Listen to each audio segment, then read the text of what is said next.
Amen. Muraho mwese. Turashima Imana cyane kubwo uyu munsi tugiye gusoza izi nyigisho zo ku gitabo cy'ibyakozwe n'intumwa. Ni igitabo kirekire kigizwe n'ibice 28, kandi umuntu wese wifuza kumenya uko itorero ryagombye gukora yagombye gusoma igitabo cy'ibyakozwe n'intumwa. Umuntu wese wifuza kuba pastori cyangwa wifuza gukora umurimo w'Imana ariko mu buryo buyobora abandi, bworoganiza torero, yagombye gusoma igitabo cy'ibyakozwe n'intumwa. Kubera iki? Kubera ko Bibiliya mu rwandiko rw'Abeheburayo iratubwira ngo mwibuke ababayoboraga kera bakababwira ijambo ry'Imana. Ibice 13 umurongo wa 7 ngo muzirikane iherezo ry'ingeso zabo, mwigane kwizera kwabo. Consider the outcome of their lives and imitate their faith.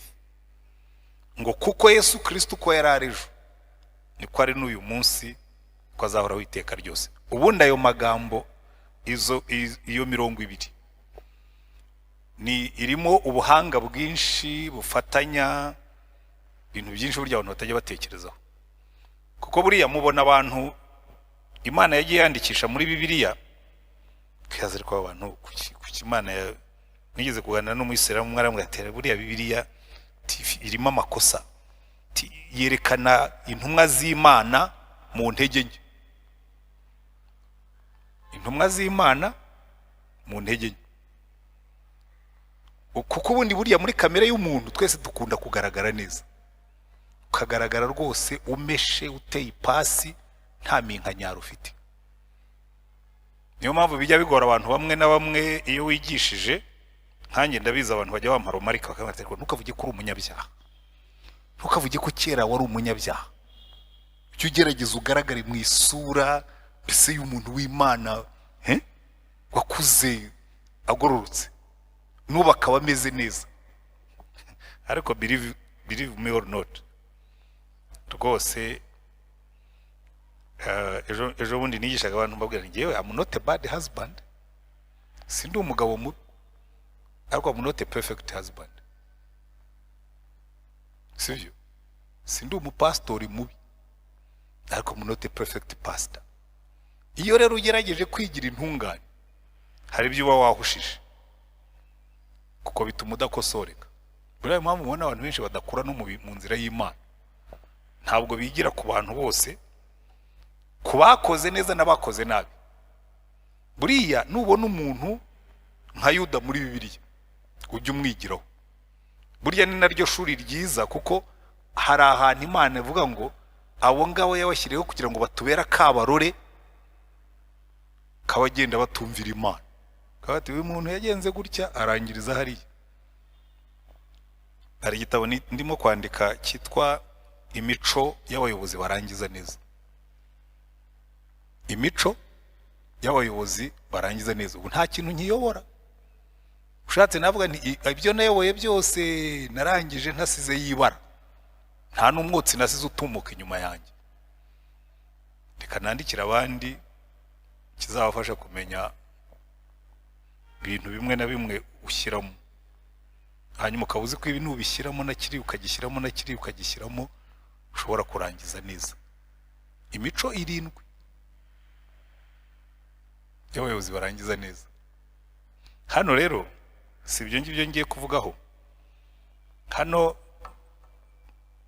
ubundi banyandikira barambwiye ngo nzaze ngo dufate amasomo twakura, mbese tubifangure igitabo cy'ibyakozwe n'intumwa tugiclosing. Ariko twaba turangije nabi, tudasomye ibice 4 byasigaye inyuma ngo nabyo tubikuremo amasomo. Hanyuma niturangiza dufate igitabo cyose.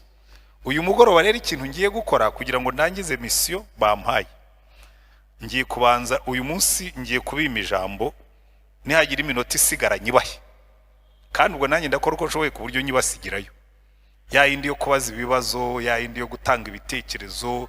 Ikibazo turi busubize uyu munsi ni kimwe gusa, kiravuga ngo iki gitabo ko tukirangije mwizemo iki. sibyo? Turebe ikintu dusigaranye, turebe ikintu tugiye kwigiraho, tugiye gushyira mu bikorwa. Ibyinshi ndaba nabibabwiye, cyangwa ndabareka mubanze mubimbwire, hanyuma nanjye ahubwo nze kubasoreza.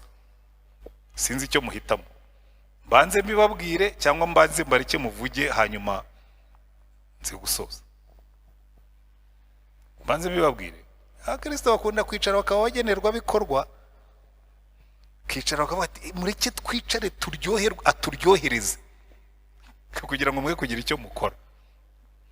Ariko reka tubanze dukora iki ngiki, twumva ukuntu Paulo yarangije.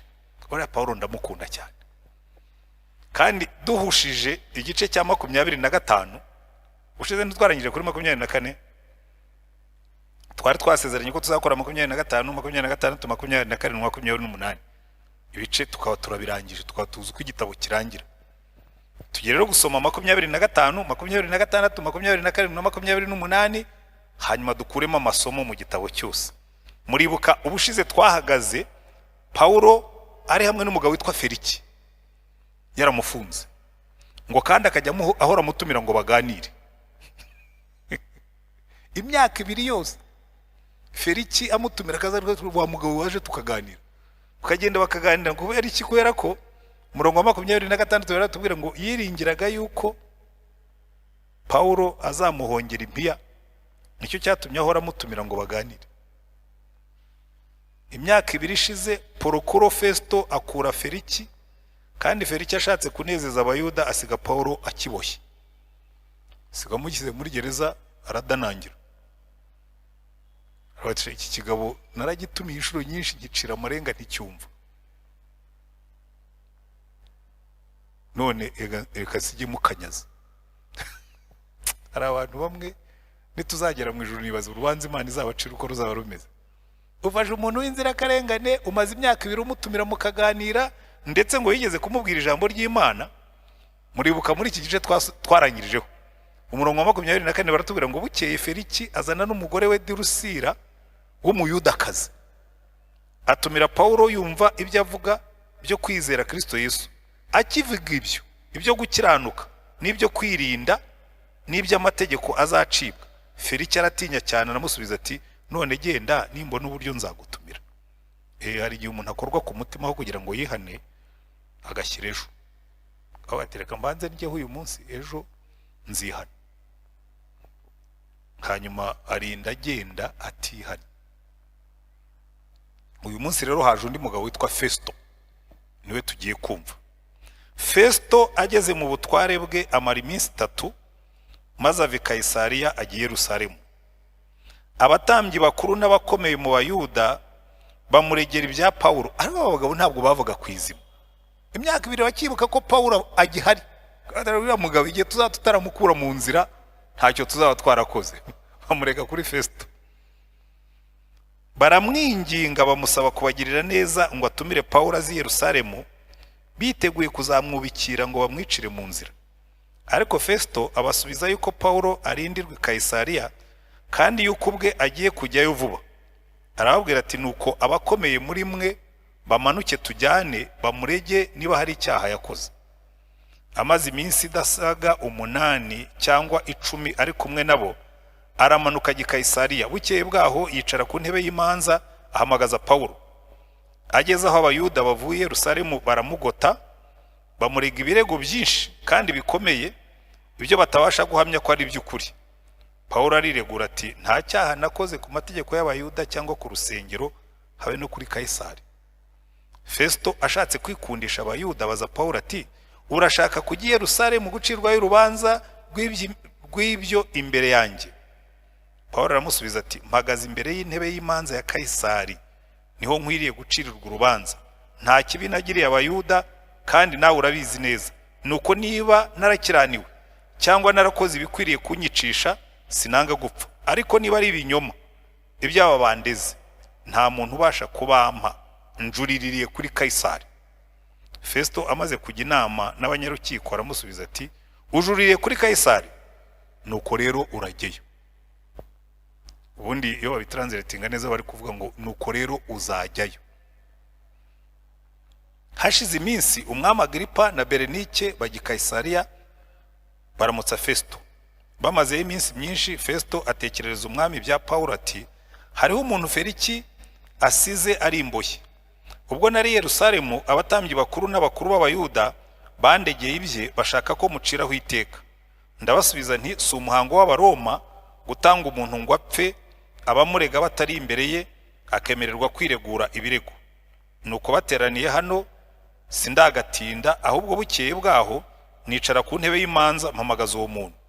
Abarezi bahagurutse ntibamurega ikirego cyose cyo mu bibi nakekaga, ahubwo bamurega impaka zo mu idini yabo n'iz'umuntu witwa Yesu wapfuye, uwo Pawulo yavugaga ko ari muzima. Nanjye binyobeye mbuze uko menya ukuri kwabyo, niko kumubaza ko ashaka kujya i Yerusalemu ngo abariho acirirwa urubanza rw'ibyo. Ariko Pawulo ajuririye kuri Augusto, nuko ntegeka ko arindwa kugeza aho nzamuhereza Kaisari. Agripa asubiza Festo ati, nanjye ubwanjye ndashaka kumva uwo muntu. Undi ati, ejo uzamwumva. Bukeye bwaho Agripa na Berenike bazana icyubahiro cyinshi, binjirana mu rukiko n'abatwara ingabo n'abakomeye bo muri uwo mudugudu. Festo ategeka ko bazana Pawulo. Maze Festo abwira Agripa ati, mwami Agripa, namwe mwese abo turi kumwe hano murareba uyu uw'Abayuda bose bansabiraga Yerusalemu nino basakuza ngo nta gikwiriye kubaho. Ariko menya yuko atakoze igikwiriye kumwicisha, kandi nawe ubwe ajuririye kuri Augusto ngambirira kumumwoherereza. None mbuze ijambo rigaragara ryo kwandikira umwami wanjye, nicyo gitumye muzana imbere yanyu, kandi cyane cyane imbere yawe mwami Agripa, kugira ngo nitumara kumubaza mbone icyo nandika, kuko ngira ngo nicyo ubwenge buke kohereza imbohe sinsobanura ikirezwe. Agripa abwira Pawulo ati, wemerewe kwiregura. Maze Pawulo arambura ukuboko ariregura ati, ibyo narezwe n'Abayuda byose mwami Agripa, ndishimye ko ari wowe ngiye kubyireguriraho, kandi cyane cyane kuzi imigenzo n'impaka byo mu Bayuda byose, nicyo gitumye nkwinginga ngo wihanganire kunyumva. Ingeso zanjye uhereye mu buto bwanjye, ubwo nahoraga mu bwoko bwacu ni Yerusalemu uhereye mbere na mbere, Abayuda bose barazizi kandi baranzi uhereye mbere na mbere, ndetse bakwemera guhamya yuko nari umufarisayo wo mu gice cyarushaga ibindi byo mu idini yacu gukomeza imihango. None mpagaritswe gucirwa urubanza, kuko niringira kuzabona iby'Imana yasezeranije basogokuruza, iby'imiryango yacu 12 yiringira kuzabona ikorera Imana n'umwete mwinshi ku manywa na nijoro, kuko ari byo niringira. None mwami, icyo gitumye ndegwa n'Abayuda. Niki gituma mugira ngo ni ikintu kidashoboka kwemerwa ko Imana izura abapfuye? Ubwanjye nibwiraga yuko nkwiriye gukora byinshi birwanya izina rya Yesu w'i Nazareti, no kubikora nabikoreraga i Yerusalemu, ngashyira abera benshi mu mazu y'imbohe, mpawe ubutware n'abatambyi bakuru, kandi uko babicaga nemeraga ko babica. No mu masinagogi yose nabahanaga kenshi nkabahata gutuka Yesu, kandi kuko nasazwaga cyane no kubarakarira, nicyo cyanteraga kubarenganiriza no mu midugudu y'abanyamahanga. Ngikora ibyo njya i Damasiko mpawe ubutware ntegetswe n'abatambyi bakuru. Nkigenda ku manywa y'ihangu mwami, mbona umucyo uvuye mu ijuru urusha uw'izuba, unsangana nabo tugendana. Twese twikubita hasi, numva ijwi rimbwira mu Ruheburayo riti, Sawuli Sawuli, undenganiriza iki? Biragukomereye gutera imigeri ku mihunda. Nanjye ndabaza, nturinde mwami? Umwami aransubiza ati, ndi Yesu urenganye, ariko haguruka uhagarare, kuko igitumye nkubonekera ari ukugira ngo ngutoranye nkugire umukozi wanjye n'umugabo wo guhamya ibyo ubonye n'ibyo nzakubonekerana, ngukiza ubwoko bwanyu n'abanyamahanga ari bo ngutumyeho, kugira ngo ubahumure amaso nabo bahindukire bave mu mwijima bajye mu mucyo, bave n'ubutware bwa Satani bajye ku Mana, bahere ko babarirwa ibyaha byabo, baraganwe n'abejejwe kunyizera. Mwami Agripa, mpera ko sinanga kumvira ibyo neretswe byavuye mu ijuru, ahubwo mbanza b'i Damasiko, maze mbwira n'ab'i Yerusalemu n'abo mu gihugu cyose cy'Iyudaya n'abanyamahanga, mbabwiriza kwihana no guhindukirira Imana, bakora imirimo ikwiriye abihannye. Nicyo cyatumye Abayuda bamfatira mu rusengero bakagerageza kunyica, ariko mbona gutabarwa kwavuye ku Mana, na n'ubu ndacyariho mpamiriza aboroheje n'abakomeye. Icyo kora ntacyo mvuga keretse ibyo abahanuzi na Mose bavuze ko bizaba, yuko Kristo atazabura kubabazwa kandi ko ari we uzabanza kuzuka no kubwira ubwoko bwacu n'abanyamahanga ubutumwa bw'umucyo. Akiregura atyo Festo avuga ijwi rirenga ati, urasaze Pawulo, ubwenge bwawe bwinshi buragushajije. Pawulo aramusubiza, sinsaze nyakubahwa Festo, ahubwo ayo magambo nyavuganye ukuri no kwitonda, ndetse n'umwami azi ibyo neza, kandi ndamubwira nshize amanga, kuko nzi ko ari ntacyo muri ibyo ayobewe, kuko bitakozwe rwihishwa. Mbese mwami Agripa, wemeye ibyahanuwe? Nzi yuko ubyemeye. Agripa asubiza Pawulo ati, ubuze hato ukanyemeza kuba umukristo? Pawulo ati, ndasaba Imana kugira ngo haba hato haba hanini, uretse wowe wenyine, ahubwo n'abanyumva uyu munsi bose bamere nkanjye, keretse iyi minyururu. Umwami ahagurukana n'umutegeka mukuru na Berenike nabo bari bicaranye, basohotse baravugana bati, ntacyo uyu muntu yakoze gikwiriye kumwicisha cyangwa kumubohesha. Agripa abwira Festo ati, uyu muntu abarekuwe iyo abatajuririye kuri Kaisari. Bamaze gutegeka ngo dutsuke tujye mu Itali. Urumva hano muri iki gice noneho Pawulo yajuririye Kaisari, Agripa aravuga ati, iyo abatarajuriye tuba tumurekuye akitahira. Ariko ubwo yajuriye, buri ikintu cyari gikomeye muri ibi ngibi, iyo wajuriraga Kaisari wagomba kujya kwa Kaisari. 27 rero babashyize mu nkuge. Ikintu ushaka ko tureba, kubera ko ntabwo turi bugaruke kuri ibice ngo tubisesengure nk'uko dusanzwe, muri iki gice cya 26 ikintu ushaka ko muzirikana mukacyitaho ni ubuhanga bwa Pawulo. Iyo wamuhaga chance iyo ariyo yose ntabwo yataga umwanya, kuko yahagaze imbere ya Festo n'imbere ya Agripa aravuga ati, ibyo ari byo byose nubwo mbohewe hano, aba bantu bagomba kumenya ibya Yesu, bakamenya ko nabo bakeneye kubabarirwa ibyaha, kandi narangiza nkabaha verdict, nkabahamagara. Niho ubonera ubuhanga bwa Pawulo mu kuvuga ubutumwa. Twebwe abantu benshi, reba aya magambo maze gusoma ukuntu ari magufi, ni ubuhamya bwa Pawulo. Ntabwo ajya mu byo hirya no hino ngo avuge ngo mwami Agripa ubwo ureba ngo ubu barandenganije, ngo maze imyaka 2 ndi hano, ngo Feliki yahoraga mpamagara, ngo nta ntege n'amatwi. Arambwira ati, Pawulo ngaho iregure, straight to the point. Aramubwira ati, jewe baramfashe bavuga yuko nta kindi bampora, bavuga yuko nemera yuko abapfuye bazazuka. Ati, birakomeye kwemera ko Imana ishobora kuzura abapfuye, wese ntubizi. Ati, jewe icyo bamfungiye kandi barabizi, nari umufarisayo ukomeye mu b'imbere, nanatotezaga bo mu nzira ya Yesu, tiririya zina sinaryemeraga. Ati, ariko nihuriye nawe ndi mu nzira y'I Damasiko, ankubita hasi, arambwira ngo ntushobora gutera imigeri ku mihunda. Ndamubaza ngo urinde?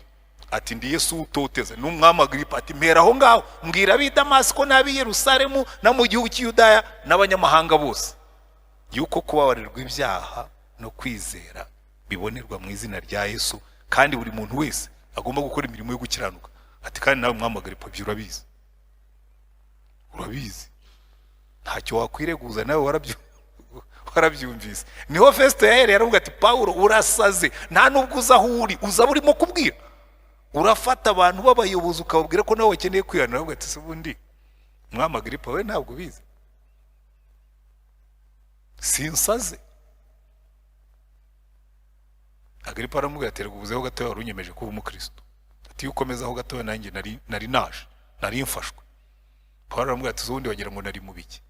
Ati, ahubwo si wowe wenyine, n'abo bose bicaye aha ngaha nakwifuza ko mwese mumera nkanjye, ukuyeho izi ngoyi gusa. Ntimuzamere nkanjye muri ibi by'ingoyi, ariko mu bindi bisigaye byose nabifuriza ko mumera nkanjye. Haleluya. Ngira ngo ni isomo rikomeye, kuko abantu benshi turataza okaziyo nziza.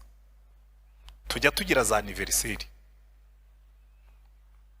bagatumira pastori, bagatumira umuvugabutumwa tuzatubwira ubutumwa, ukaza ukajya mu bintu byo kuvuga uko umwana yavutse, ukavuga ibyahehe n'ibyahehe, just straight. Ushake ahantu ubinjize muri Yesu.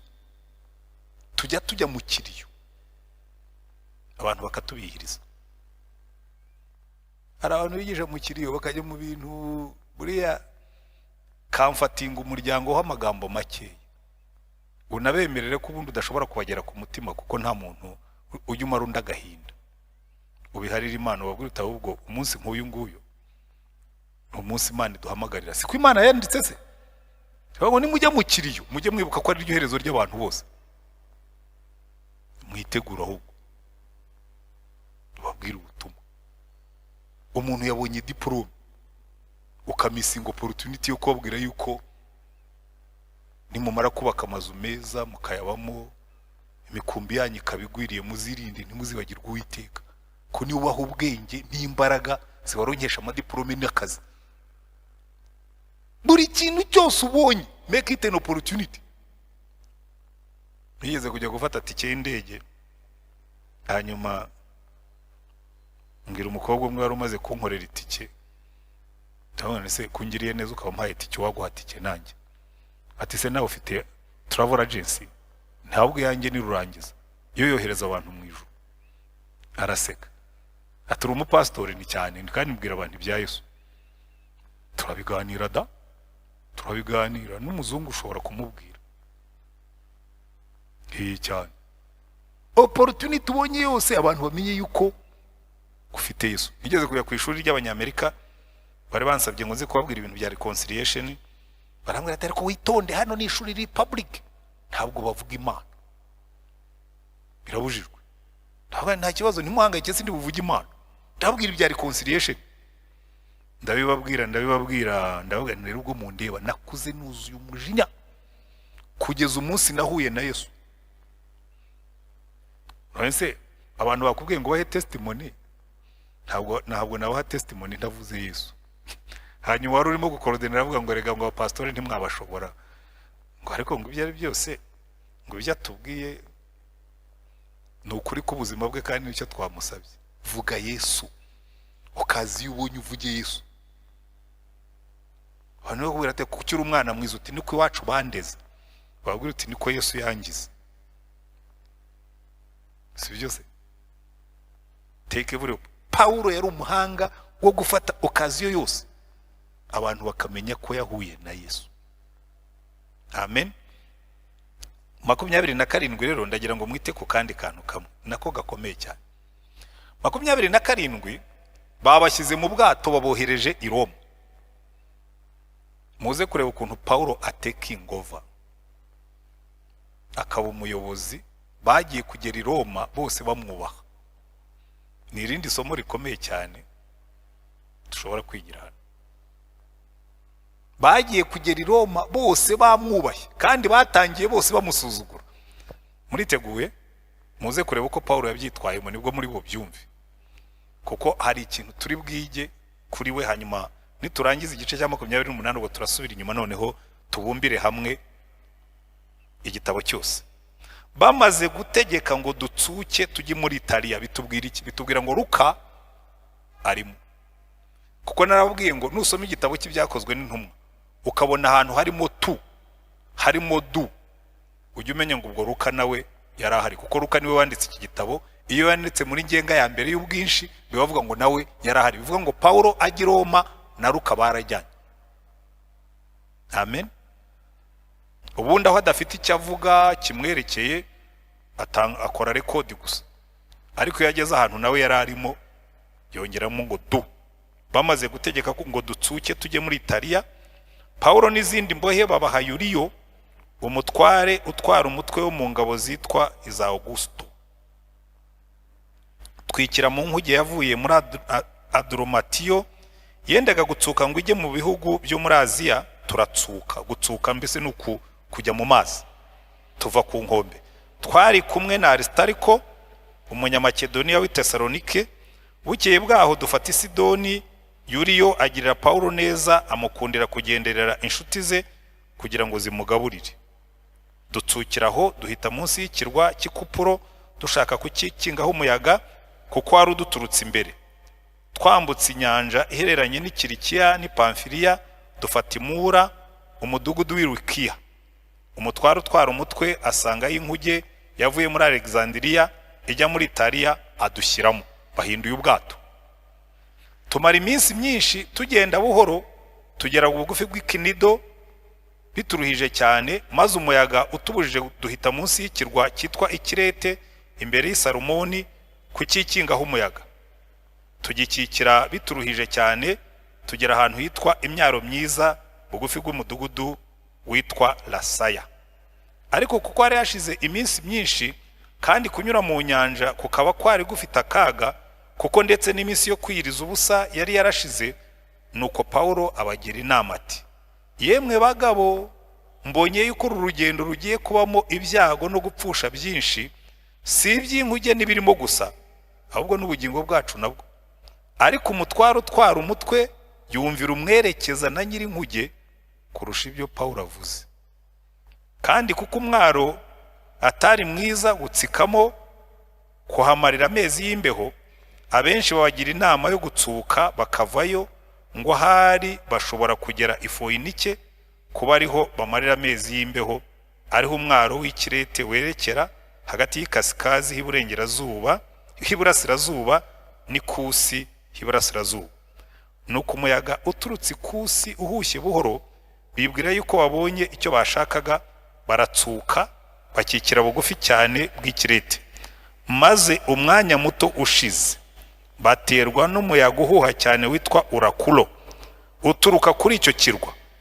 Inkuge irahehwa ntiyabasha kujya mu muyaga, turayireka ijya aho ishaka. Duhita munsi y'akarwa kitwa Claudia twikingaho umuyaga, maze tubona uko dushyira indere mu nkuge, ariko bituruhije cyane.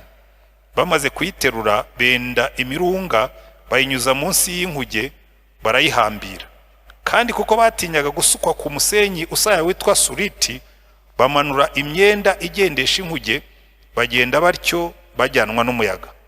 Dukomeza guteraganwa n'umuyaga cyane, nuko bukeye bwaho baroha imitwaro mu nyanja. Igihombo cya mbere kirabaye.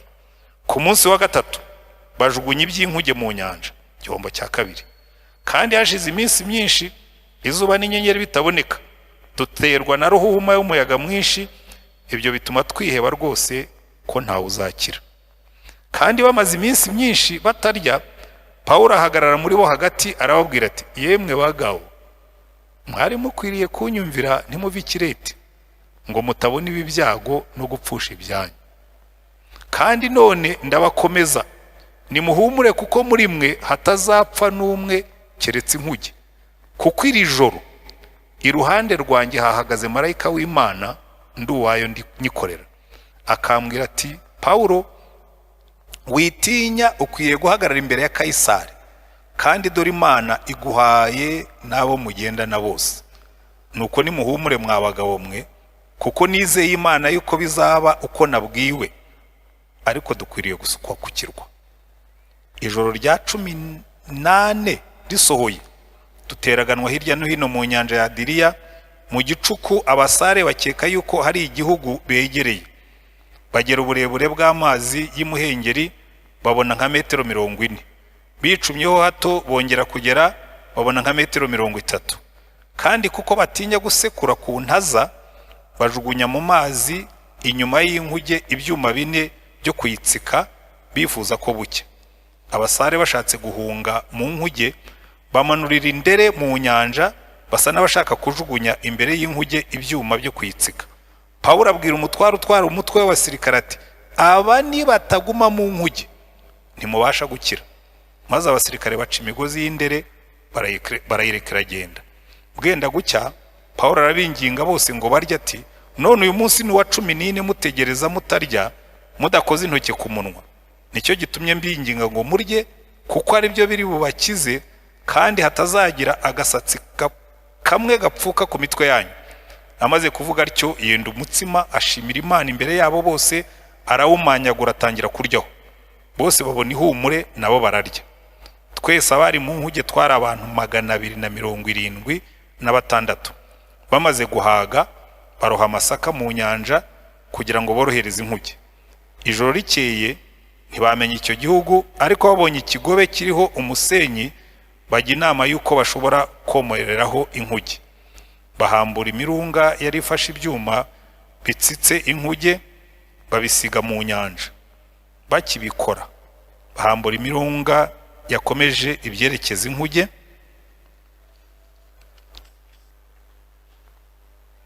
bazamura umwenda w'imbere uyigendesha berekeza ku musenyi, ariko bageze mu ihuriro ry'amazi basekura inkuge mu butaka bwo hasi y'amazi, nuko umutwe w'inkuge w'imbere urashinga ntiwanyeganyega, maze uw'inyuma umenagurwa n'imbaraga z'umuyaga. Abasirikare bashaka kwica imbohe kugira ngo hatagira uwo muri zo uwoga agacika, ariko umutware utwara umutwe ashatse gukiza Pawulo agwabiza imigambi yabo, ategeka yuko abazi koga biruha mu mazi kugira ngo abe ari bo babanza kugera ku nkombe, n'abandi nabo bamwe bagenda ku mbaho, abandi ku bindi bivuye mu nkuge. Nuko muri ubwo buryo bagera ku nkombe bose barakira. Haleluya.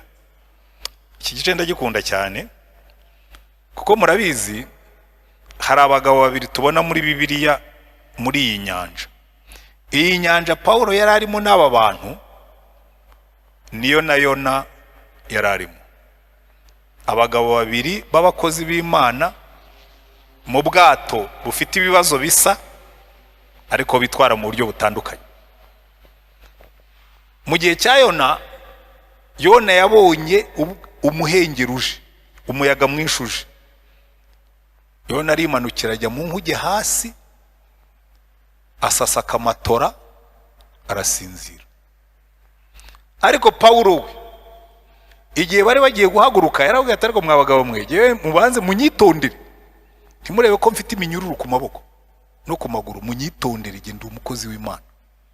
Nsenga nijoro Imana yambwiye ngo ntimuva ahangaha, kuko nimuva ahangaha aya masaka yose mutwaye n'izi bagaje zose mufite birasigara mu nyanja, ndetse n'ubwato ntibuzarokoka inyanja, ahubwo namwe nimureba nabi natwe dushobora kuhasiga agatwe. Baramureba ati rwose sha we harya wigira najyuwa, ubu rero urifashe wigize najyuwa. Hano hari abantu baba expert b'abasare bazi iby'ubwato n'imiyaga, ni wowe uje kubabwira ukuntu bafata iby'amato, ubizihe wowe. Wenda ushobora kuvuga iby'idini ariko ibyo ngibyo by'imiyaga n'inyanja ubiharira ababizi. Pawulo akavuga ati ariko nyamara nanjye turi kumwe, kuko ubu bwato nibuheramo nanjye ndaheramo, ariko ubwo mugiye nimureke tugende. Icyo nzi ni kimwe, ubwo Imana yavuze ko nzahura na Kayisari buriya tuzabaho tu. Njya ntekereza Pawulo bamaze kumuganza agomba kuyaca akabwira Imana ati abo bagabo nababwiye banze kumva, kandi nanjye banjyanyemo. Usuremera mfane nabo ntahuye na Kayisari? Ariko uze kureba hirya aravuga ngo Imana yabampaye mwese, donc you are going to survive because I'm here. Kintu ndagikunda cyane. Donc Pawulo arabihoreye, umuyaga urabahuha ngo umurongo wa 18 baravuga ngo dukomeza guteraganwa n'umuyaga cyane, nuko bukeye bwaho baroha imitwaro mu nyanja, bagaje zose. Pawulo yaravuga ati muraza kurohana, muraza kubura imitwaro mubure n'inkuge, ngo bukeye bwaho umuyaga wabananiye. Nibwira ko bamwe bari bafite isoni, tisha uyu mugabo araza kudukora ku matama. Yatubwiye ngo twe kuva ikirete turamunaniza, none problem zavutse. Dukomeza guteraganwa n'umuyaga cyane, nuko bukeye bwaho baroha bagaje imitwaro mu nyanja. Ku munsi wa gatatu bajugunya iby'inkuge mu nyanja. Hari ibintu by'ibikoresho by'inkuge byabaga birimo nabyo babijugunye mu nyanja. Hanyuma nyuma yaho bajugunyamo n'amasaka, donc ubucuruzi bari batwaye kugurisha nabwo murabyibuka babujugunyemo. Ndetse barangije abasirikare bashaka kwica imbohe, ariko umukuru w'abasirikare avuga ati uyu mugabo yaratubwiye twanga kumva. None byageze hagati Pawulo ateka ingova. Mwamubonye ateka ingova? Muze kureba hariya ku murongo wa 21. Bamaze iminsi myinshi batarya, Pawulo ahagarara muri bo hagati arababwira ati yemwe bagabo, mwari mukwiriye kunyumvira ntimuve ikirete ngo mutabona ibi byago no gupfusha ibyanyu, kandi none ndabakomeza nimuhumure, kuko muri mwe hatazapfa n'umwe keretse inkuge, kuko iri joro iruhande rwanjye hahagaze marayika w'Imana ndi uwayo nyikorera. Haleluya. Marayika, Imana avuga ngo marayika genda ubwire Pawulo ngo kubera yuko uri umukozi wanjye ukaba uri muri iyi nkuge ntacyo abo bantu bazaba. Igihe Yona yari mu nkuge we yateje igihombo, baramukanguye babwira ati wa mugabo we abandi bose barimo baratakira ibigirwamana byo wowe urasinziriye. Ati yewe ubwo mundeba muzi uwo ndi we? Ndi umuheburayo w'Abaheburayo kandi ndi umukozi w'Imana. Uri umukozi w'Imana? Ati niba ibyago n'igihe babibateje ahubwo uri muntu cyo uteza imiyaga. Aravuga ati ubu mpunzi Imana kandi kugira ngo mukire ni munterure mu njuguye mu nyanja. Ngo babanza gutinya, babanza kwanga kubikora, bageze aho babikoze umuyaga uratuza. Ariko hano it's the opposite. Pawulo yababujije banga kumva, kandi bageze mu bibazo he still became the answer. Abari ubigisubizo. Abati genda umukozi w'Imana narabwiye ngo mwe kugenda mwanga kunyumva, none ubwo aho bigeze reka mbahumurize icyambere. Hope muri mwese muri hano ubwo ndimo nta no muri bupfi, nta nagasatsi kanyu kazagira ikibazo, ariko iyi nkugeyo muyisezereho. Arangije reba umurongo wa 31. Pawulo abwira umutwaro utwara umutwe w'abasirikare ati aba ni bataguma mu nkuge ntimubasha gukira, kuko abasare barabibonye yuko ubwato bwarangiye. Bafata hari utuntu two kariya bita indere mu gifaransa bakita bateau de sauvetage, ni rescue boat. Iteka ubwato aya mato batwaraga ariko nizi ziri modern zigiraho utuntu tw'utwato batwara iyo kirohamye abantu bajyamo, hanyuma yewe no mu ndege tubamo. Murabizi habamo utuntu twa barakubwira ati iyi ndege iramutse iguye muzambare gilet de sauvetage, dore uko bayifunga, dore uko muzamanuka, byose baba babibabwiye. Ko bahora bateganya ko ibibazo bishobora kubaho, sivyo? Pawulo aravuga ati rero aba basare nibava muri ubu bwato dushobora kongera tugasubira mu nibagumemo. Amabwiriza Pawulo yatanze ngo maze abasirikare baca imigozi y'indere barayirekera agenda. None batangiye kuvuga baramwumva, bavuze ati uko iyo tuba twaramwumviye ibi niba byatubayeho. Umva umurongo wa 33 gwenda gucya Pawulo arabinginga bose ngo barye. Avuga ati ubu ngubu ndatanga amabwiriza mukumvira, tugiye gukenera imbaraga z'umubiri, mwese ni murye. Ko ngo bari bamaze igihe nyine barabuze na courage yo kurya. Muraza gukenera koga kandi ahantu harehare ni muhanze murye. Baramwumvira bararya. Ngo amaze kuvuga aricyo yenda umutsima, murongo wa 35 ashimira Imana imbere yabo bose, arawumanyagura atangira kuryaho, bose babona ihumure nabo bararya. Ni witegereza neza urabibona yuko muri iki gice kijya kurangira Pawulo ari ufite command ibirimo kuba hano byose. Kubera iki? Ni umuntu uvugana n'Imana. Haleluya. Buri ari ikintu kijya kingora abarokore iyo habaye crisis. Nigeze kubona igishushanyo cy'inguge yari ifite crise, yari ifite ikibazo, yari ifite isahani imbere yayo, yambaye na kakantu ubundi ntibakambara mu ijosi. Nyoba hari igihe tujya muri restaurant nkabona umuntu yambaye kariya kantuza k'agaserivete kakambara mu ijosi nka bavete y'umwana. Aruza abo bagabo bazawe siri muri ryaro karye ntabwo bakambara mu ijosi, kubona gashengeje hano nka bavete y'umwana kakambara mu ijosi. Inguge rero yambaye yagashyize mu ijosi yafunze, ifite isahani iriho ubusa n'ikanya n'icyuma. Hanyuma hari umuntu urimo gukomanga ko ujya avuga bashyizeho akantu kavuga ngo wabuzanye ibisubizo cyangwa uje kongera ibibazo. Nifitiye ibibazo by'inzara, none wowe uri murakomanga uzanye ibisubizo, uzanye igisoroyi cyangwa uje kongera ibibazo hano. Hari igihe rero natwe tugenda kandi turi abarokore, twagera muri critical situation aho kuzana ibisubizo tukongera ibibazo. Why? Kubera yuko hari igihe dushaka kunezeza abantu, sibyo? Ibyo byo abarokore barabikora kenshi, dushaka kunezeza abantu. Ukabona murimo muragenda mugiye kugwa mu cyobo, yego bagabo tugende muragende mugiye kugwa mu cyobo, mugakoma amashyi, mwamara kugwa mu cyobo kuki ntabatubwiye ko hano hari umwobo? Kuko twese twari duhugiye mu kunezeza abantu. Hari n'igihe natwe tuba dufitemo inyungu zacu, ntitunabone yuko Imana irimo kutubwira ngo mwijya muri iyo direction muraza kugira ibibazo.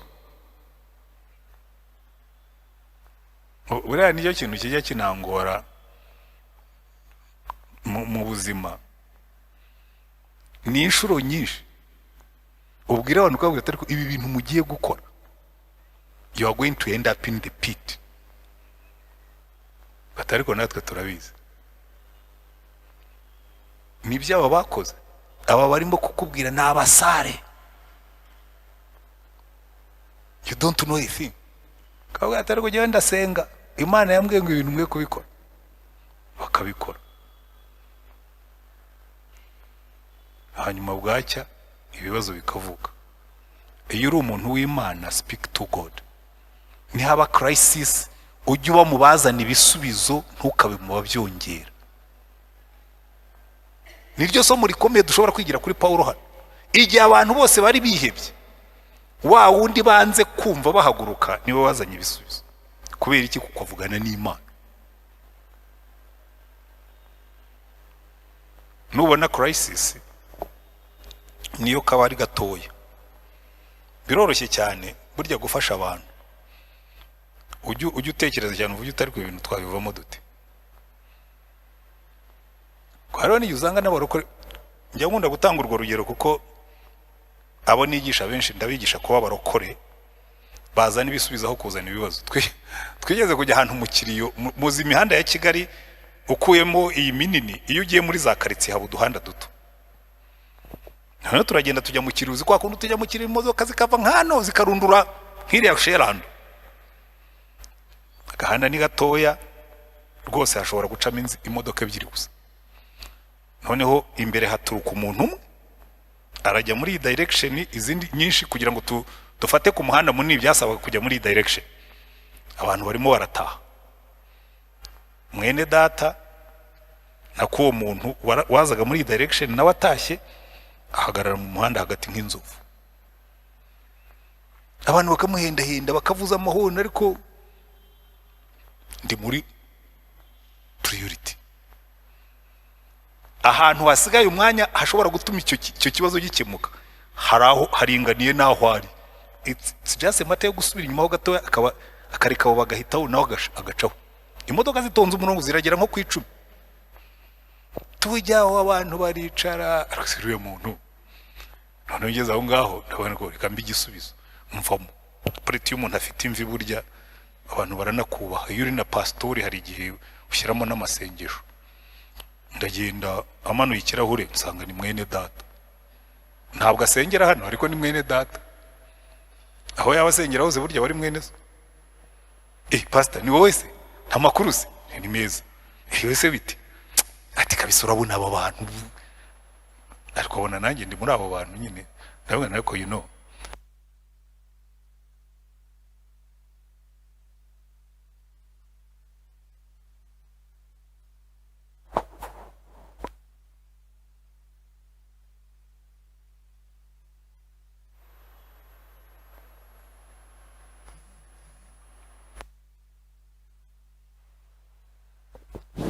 Nuko ndabona wakwiye inyuma ho gatoya ugaparika hano, izi zose zikacaho hanyuma nawe ugataha. Atari kuzi ko ari byo shaka kumubwira ni iyi minota yose tumaze hano, nta nubwo umwuka yakubwiye ngo be reasonable. Buri hari igihe twebwe twikarampona, ugahagarara ahantu mu mbaraga zawe, mu burenganzira bwawe, ugahinduka inzovu mu muhanda aho guhinduka igisubizo. Hano rero Paulo hari ikintu atwigisha, we yabonye banze kumwumva aba polite, ariko ntiyivumbuye. Iri naryo somo rindi abarokore dukeneye kwiga, kutivumbura. Buri yashoboraga kwivumbura nawe akahasiga gatwe. Urumva yaricaye banga kumwumva, agomba kuba yarimo kurira amarira. Kabati Imana aba bantu nababwiye vraiment, none reba bagaje zacu zose bazijugunye mu nyanja, imitwaro twari dufite yose n'impamba zacu babijugunye mu nyanja, kubera kutumva kwabo. Buriya nkunda umugabo witwa Yeremiya, muzasoma igitabo cya Yeremiya murebe inshuro bamukubise, murebe inshuro bamujugunye mu byobo. Hanyuma Yerusalemu ibyo yababwiraga bimaze kuba, Yerusalemu imaze gusenyuka, yandika amaganya ya Yeremiya. Haravuga ngo Mana, ngo abantu bacu bashize, ngo ibikomangoma byacu biraye amaboko, ngo abami bacu babatwaye nk'abanyagano, kandi abo nibo bamukubitaga. Umuntu w'Imana ntiyivumbuye. Bagenzi banjye, uwazamfasha abarokore bakareka kwivumbura. Abarokore benshi iyo udakoze ibyo bashaka barivumbura, ariko Paulo yanze kwivumbura, niyo mpamvu yazanye igisubizo. Iyi bihe bimaze gukomera ntiyivumbuye. Yaraje aravuga ati rero narababwiye ngo mwe kugenda muranga, ariko nuno munsi nasenze, nabonye ibyago bibaye byinshi, Imana yohereza marayika irambwira ngo Paulo humura, ntacyo uzaba utarahura na Kayisari, kuko ubuzima bwawe bufite destiny. Buriya akantu njya nkunda cyane, buri gihe hari ikintu Imana yakuvuzeho, ujye wicara uvuge ngo hari ikintu kimwe nzi, ubwo Imana yamvuzeho iki kintu, n'ubu urishobora ko ari Imana yakivuze, ntabwo uzapfa kitaraba. Sibyo? Ntabwo niyo abantu bagerageza kukwica kitaraba ntuzapfa, kuko hari icyo Imana yakuvuzeho. Paulo yavuga ati ndabizi neza, Imana yavuze ko nzahagarara imbere ya Kayisari, sinzapfa mbere yuko mpagarara imbere ye. Inkuge zimeneke, imitwaro bayijugunye mu nyanja, ariko sinzapfa ntarahagarara imbere ya Kayisari. Kandi koko niko byagenze. Imana yaramurokoye kugira ngo azahagarare imbere ya Kayisari, kugeza naho abasirikare bafashe icyemezo cyo kwica imfungwa. Kubera iki? Kubera ko mu Baroma, nimuza gusubira inyuma mugasoma mu gice cya 12, itegeko ry'Abaroma ryaravuga ngo iyi imfungwa gucitse, ubuzima bwayo babuhwanya n'ubwawo. Dongo bivuga ngo bari abasirikare bari muri riske yo gupfa iyo ziriya mfungwa zibacika. Ariko umukuru w'abasirikare baravuga ati rero boss, aba bantu baraducika, we are dead, reka tubice. Niko Abaroma babigenzaga, aho kugira ngo upfe wasacrifiyaga abantu, ukabica ukazisobanura nyuma. Umukuru w'abasirikare ngo kugira ngo arokore Paulo, baravuga ati ariko uyu mugabo nyamara dushobora kumukenera, uyu muntu uvugana n'Imana ikohereza marayika, ndamuproteja kuko ashobora kutugira umwe. Kandi ko muraza kubibona niko byagenze. Aramushingana, aramurinda. 28 uyu mugabo yari maze gusobanukirwa, aravuga ati nyamara uyu mugabo afite Imana muri we. Buriya ikibazo dufite murakizi, dufite abarokore b'ibihwahwanya, bavanga bataza n'ibisubizo. Ubu umuntu wese witwa umurokore niba yarafitiye character nk'iya Paulo, igihugu cyose cyari kuba kitwubaha. Ariko genda babari iyo ngiye kuri YouTube abantu bavuga ngo ariko ngo abakozi b'Imana ko tubona abantu ngo babeskuro ngo abantu bahise tuzageza ryari? Ubu iyo tuba turi abakozi b'Imana biyubahisha, tuzana ibisubizo, atari ibisubizo gusa bya hano mu rusengero, oya nahariye.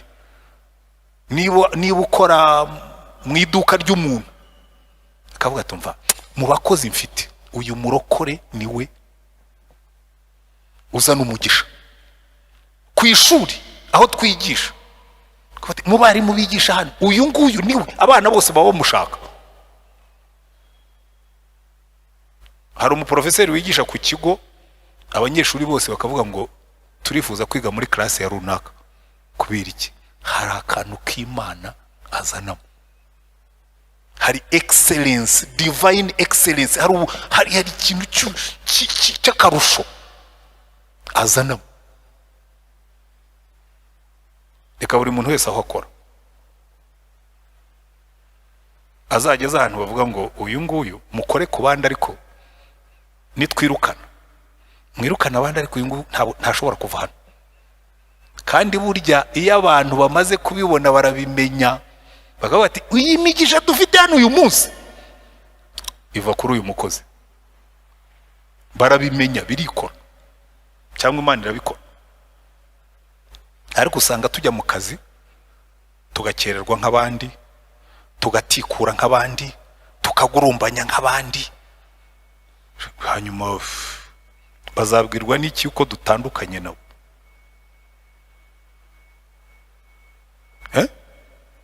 niba ugurumbanya nk'abandi bose aho ukora barajya kurya ruswa ugasanga nawe murasangira.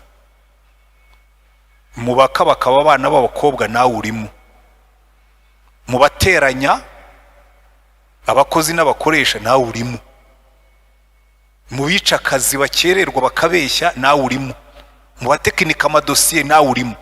Uburokore bwawe ntibuzigera bumakinga difference, nta tandukaniro uzatanga. Ariko Paulo nubwo yari afite iminyururu ku maboko, umukuru w'abasirikare aravuga ati uyu mugabo mumurinde, niwe byiringiro byacu. Reka dufate 28 hanyuma tuze gukuza amasomo dusoze. Tumaze gukira bageze ku nyanja, nuko muri ubwo buryo bagera ku nkombe bose barakira, niho twari twarangije. Tumaze gukira tumenyeye ko icyo kirwa cyitwa Melita.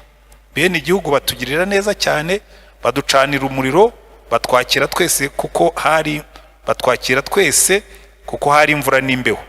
Ariko Paulo amaze guteranya umuganda w'inkwi arazicana, incira iva mu muriro imuruma ku kiganza. Bene igihugu babonye icyo gikururuka kirereta ku gikonjo cye baravugana bati, nukuri uyu muntu n'umwicanyi, nturora nubwo akiza inyanja idacu rwa kibera ntimukundira kubaho. Ariko akunkumurira icyo gikururuka mu muriro ntiyagira icyabo. Babandi bategereza yuko ari bubyimbe cyangwa ari bupfe akindutse, ariko bamaze umwanya munini bakibitegereje babona ntacyo abaye, barahindukira bati ni Imana. Iyi ni Imana yamanukiye muri twe tu.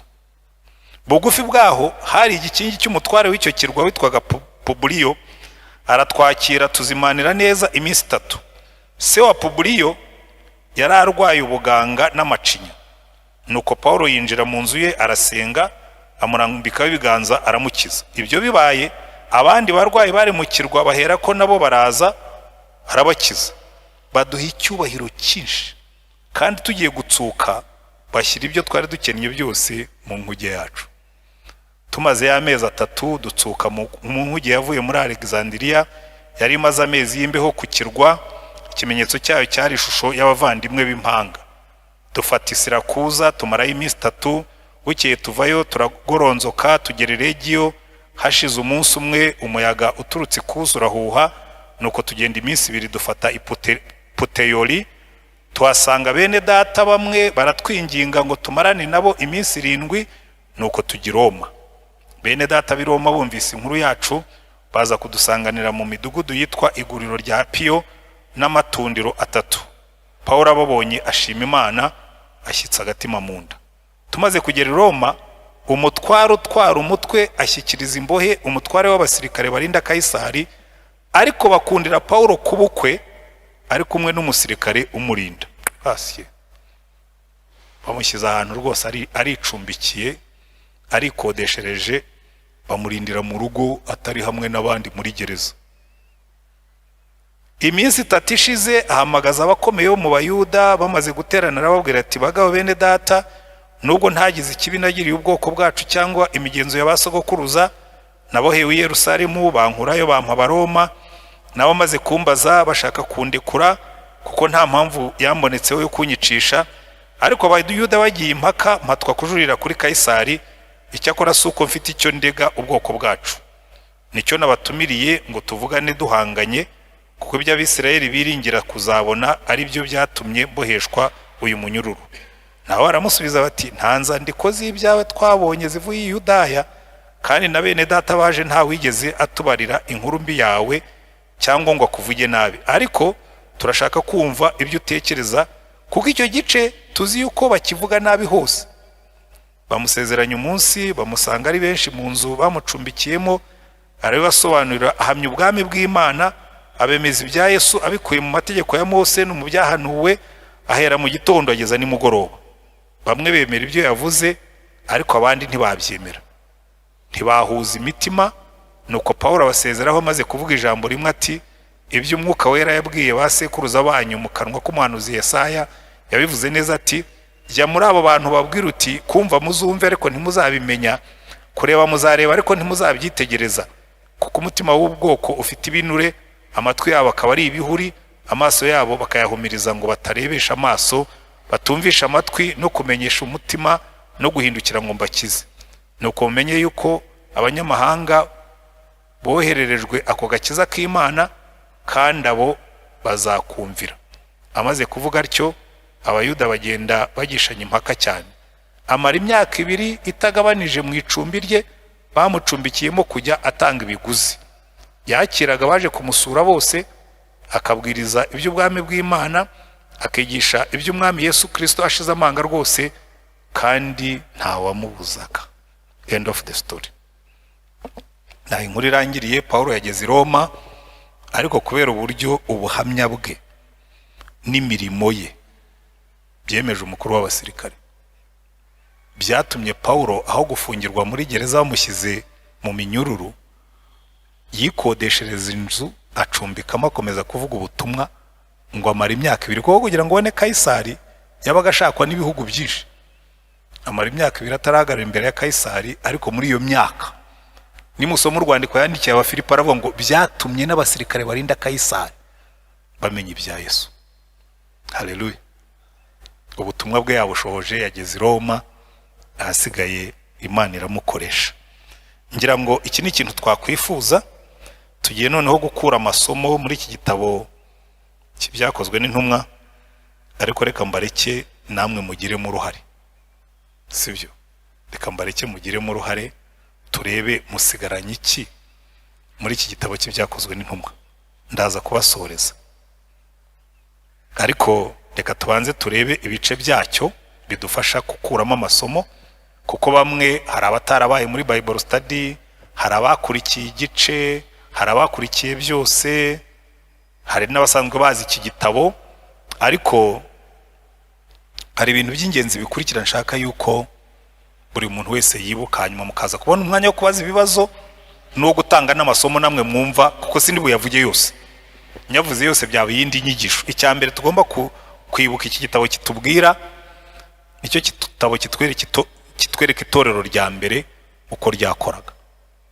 So mu yandi magambo, iyi niyo prototype, iyi niyo original y'itorero, original y'itorero. Kuko mu gice cya mbere tubona Yesu arimo kuganira n'intumwa ze. Icyambere abibutsa ubutumwa bahawe, ngo yamaze iminsi 40 ababwirisha umwuka wera, ngo ababwira yuko kwihana ibyaha no kubabarirwa bikwiriye kubwirizwa mu izina rye. Ubwo nibwo butumwa bwacu. Ariko arangije arababwira ati ariko mwirinde, kuko abigishwa be bari barwaye indwara nk'iyacu muri iyi minsi. Barambwira ati ariko se mwami, iki nicyo gihe twe tudodesha amakote tugure n'inkweto nshya? Iki nicyo gihe giye kuzana ubwami tukimana nawe tugategeka? Ariko mwebwe muhora mureba nabi, this is not the moment. Mwe muzaba abagabo bo kumpamya i Yerusalemu ni Yudaya ni Samariya kugeza ku mpera z'isi. Umwuka wera nabazaho mugahabwa imbaraga. Ibyo bindi cya gihe ninza mwarangije uyu murimo. Rero njya mbona abantu benshi turwanira ibyubahiro, tukarwanira amatitre, nkavuga rwose ko muhugiye mu byo Yesu yatubujije. Iki si cyo gihe, igihe cyo kwima ntikiragera. Hari abantu rero bashaka kumenya ibyo bazahembwa batararangiza umurimo. Hari n'abihemba, kibohera akakiha ni cash n'ibindi byose akihemba.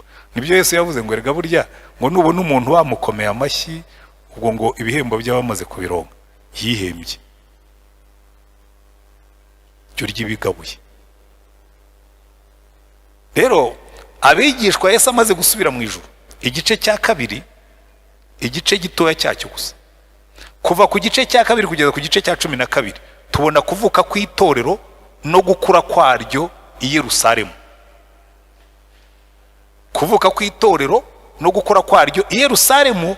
Ahandi bakatwereka nko mu gice cya 8 cya 9 bageze Samariya ni Yudaya, ariko ubundi urebye concentration yari iri Yerusalemu. Niyo mpamvu bigeze mu gice cya 5 abatambyi bakuru n'abandi barabatumye batumye kuri Petero bavuga ngo dore Yerusalemu mwayujemo ibyo mwigisha byose. Ariko bigeze mu gice cya 6 baratubwira ngo n'abatambyi bamwe na bamwe batangira kujoyininga, batangira kwinjira muri iyo myizerere. Noneho bikurura itoteza rikomeye, kuko abigishwa bari bigumiye Yerusalemu. Imana irabireba bavuga ati rwose aba bantu nabwiye ngo bakwire bavi Yerusalemu bajye Yudaya bajye mu isi yose. Igice cya 7 bafata Stefano baramwica. Noneho abantu bagira ubwo ngo bakwira imishwaro. Ariko mu gice cya 8 batubwira ngo aho banyuze hose bakagenda bahwihwisa iby'ubutumwa bwiza bwa Yesu, abantu bagakizwa. Mu gice cya 9 nibo tubonamo umugabo witwa Paulo yinjira mu kibuga. Paulo yinjira mu kibuga mu gice cya 9. Mu gice cya 10 bavugaho Petero gatoya, no mu gice cya 11 ndetse n'icya 12 Petero abakirimo guhera kuri 13 kugeza kuri 28 ni Paulo. Kibuga yakihariye agikinamo wenyine, ntabwo yagicuritse ko nta kipe wakinaga, ahubwo yarakihariye. Mujya mubona abantu babyina abandi birotira, hagasigaramo umuntu w'umuhanga uzi kubyina cyane akabyina kabisa. Na Paulo nuko yabigenjeje guhera kuri 13 kugeza kuri 28 Paulo ni ugaragara mu kibuga arimo kubyina. Ibyo nibyo bice bigize iki gitabo. Ariko dufitemo amasomo menshi twakuramo. Icyambere, isomo rya mbere dufite no gukura kwitorero. Buri itorero ryose uzabona rishaka kugira imbaraga ryubakira kuri biriya itorero rya mbere ryari rifite. Mu gice cya 2 kuva ku murongo wa 41 kugeza ku 47 baratubwira ngo muri itorero rya mbere ngo abantu bashishikariraga iby'intumwa zigishaga. Ikibazo dusigaye dufite abakristo bakunda udusukari ariko badashishikarira inyigisho z'ijambo ry'Imana. Ubu ngubu bababwiye ngo hano kuwa mbere utaha tuzaba dufite igiterane cy'amakorari, ntabwo abantu bazuzura urusengero, ariko babwiye ngo kuwa mbere utaha hazaza umuhanuzi ubabwira ibyenda kuba, cyangwa hazaza umuntu wajyaga gikuzimu. Rimwe muzabeshya abantu mubagwire mutejo hazaza umuntu wajyaga gikuzimu, uru rusengero ruzasaguka abantu. Nkabwira abantu rego umuntu wajyaga gikuzimu, to be honest, Moses wari wagikuzimu? Hari gahunda ufite yo kujyayo se? Ubwo se umuntu wajyaga ikuzimu aje kukurangira inzira ijyayo, aje kukurangira uburyo bavayo niba ujya ujyayo, aje kukubwira iki? Bashishikariraga iki? Ijambo ry'Imana. Uzareba abantu ntibagikunda ijambo ry'Imana, ukuntu turu tw'udusukari tw'utunyungu tw'udukoryo iyo twongereye ugira abayoboke. Ariko burya reka mbabwira ikintu ugiye namaze kubona, n'ijambo ry'Imana iyo rigabura neza ugira aba followers. Kuko hari abantu benshi njya mbibwira bari abantu bakora ibintu bya YouTube, akazi ikiganiro kimwe akabaza nk'ibintu nk'igihumbi, mwabone mwarayobye ntimubizi. Buriya abantu benshi baza hano baba baje kwishakira ibigaburira ubugingo bwabo, ntabwo baba baje mu bintu by'amatsiko. Yego hari abimbura mikoro zijya mu bintu byo kureba bidafite umumaro, ariko abantu benshi bajyaho baje gushaka ibigaburira ubugingo bwabo. Bashishikariraga iki? Iby'intumwa zigishaga. Ikindi cya kabiri kiranga ririya torero, nimwitegereza neza, iri torero ryarasengaga buzuye umwuka barimo gusenga. Mu gice cya 4 babakubise batumiza amasengesho baragenda. Igihe Petero bari bamufunze bagiye kumwica bari barimo gusenga. Ba Paulo bagiye kuvuga ubutumwa na Barinaba biyirije ubusa basenga, ubabona basenga. Ryari torero risenga. Ariko muzitegereze, iyo Satani agiye kwica itorero agabanya amasengesho. Namwe mwicayemo hano nubwo mwebwe mukunda ijambo ry'Imana, ubu mbabwiye ntejo tuzasenga umubare wagabanuka uhereye ku bagabo. Ndabeshya? Gusenga barasenga, ryari itorero risenga, ibintu byakoretse byose byakoretse barimo gusenga. Icya gatatu, buzuraga umwuka bagatera n'umwete. Umva, muze gusoma igice cya 8 ba Petero ngo bumvise ko Filipo yabwirije abantu b'i Samariya, babwira Petero na Yohana batumva rero aba bantu ubwo Filipo yababatije ni muzamuke mu Samariya mucekinge ko buzuye umwuka mubarambike ibiganza. Baragenda niho haba ya nkuru y'umugabo witwaga Simoni w'umukonikoni. Buri hari abantu bari smart. Simoni ngo yajyaga atera ubwo abantu ngo bamwitaga imbaraga y'Imana, ariko buke yabona imbaraga Filipo yari afite, haravuga ati sasa hari imbaraga zirya izindi. Arajoyininga nawe arabatizwa kuko yashakaga gushimikira ngo amenye aho izo mbaraga ziva. Burya hari abantu baba bazi ubwenge bakavuga ati izi mbaraga ngomba kuzikurikirira hafi nanjye nkazabonaho. Ba Petero barambitse ibiganza ku bantu buzuye umwuka, aravuga ati nabibonye. That's where the power comes from. Hariya niho zera mbaraga ziva. Araza aravuga ati nimumpe kuri izo mbaraga, ndabaha kashi, ndazifite, ndabaha kashi nanjye nge ndambika abantu b'ibiganza buzura umwuka. Uzi impamvu shaka kuzikuramo ikofi? Kandi hari abantu bafata impano z'umwuka bakazibyaza umusaruro. Ni nabo barimo kutwicira umurimo muri kino gihe. Hari ikimana ikunyeretseho ariko uzandebe. Ntabwo murahura n'ibyo ngibyo. Bakaza muri rusange ati hano harimo umukobwa Imana irimo kuvugaho. Hari abakobwa bangahe bicayemo hano bwose bakaza kumushaka ati numvaga ari giye Imana ivuga. Jaba uri abantu abapfumu bo muri no minsi. Simoni w'umukonikoni afite abuzukuru jabo, nibo batumaze. Araza aravuga ati giye mumpe kuri uwo mwuka, ndashaka kujya ntangaho nanjye nkabona ikasha. Mwitegereze murebe Paulo mu gice cya 9, Ananiya yaraje aramubwira ati Sawuli mwene data, Yesu Kristo wakubonekeye mu nzira yambwiye ngo unze nkurambike ibiganza uhumuke wuzura umwuka wera, ubatizwe wuzura umwuka wera. Kuko muri ririya torero buri muntu wese wizeraga bamekinga gashoa, barabanzaga bakashimikira bakareba bati uyu muntu uko yize yuzuye umwuka wera. Muzabyitegereze mu birebe, nicyo kintu kigaruka cyane. Mu gice cya 19 Paulo ageze muri Efeso ngo hasanga abigishwa bari baratojwe nande na Apolo. Ko baratubwira ngo igihe Apolo yari mu majyaro yari i Korinto, ngo Paulo agera muri Efeso aho Apolo yari avuye. Kuko na Apolo nawe yarigishaga ngo yari n'intyoza mu kuvuga ijambo ry'Imana, ariko ngo yarazi umubatizo wa Yohana wonyine. Ngo Priscilla na Akwila baramwumva ariko ariko uyu muhungu yigisha neza, ariko ntabwo arasobanukirwa ibya Yesu n'ibyo kuzura umwuka. Ngo bamujyana iwabo baramuhugura. Paulo ageze mu bigishwa yari yarigishije, arabitegereza arabareba, araruje ko mbona mumeze nk'abakristo bamwe na bamwe. Mwigeze mwuzura umwuka mukimara kwizera? Batereka da, nta nubwo tuzi ko umwuka yaje. Ngo Paulo yasubiye inyuma arabigisha, arangije abarambikaho ibiganza ngo buzura umwuka. Ngo mu myaka 2 gusa ngo Aziya yose yarumvise ijambo ry'Imana.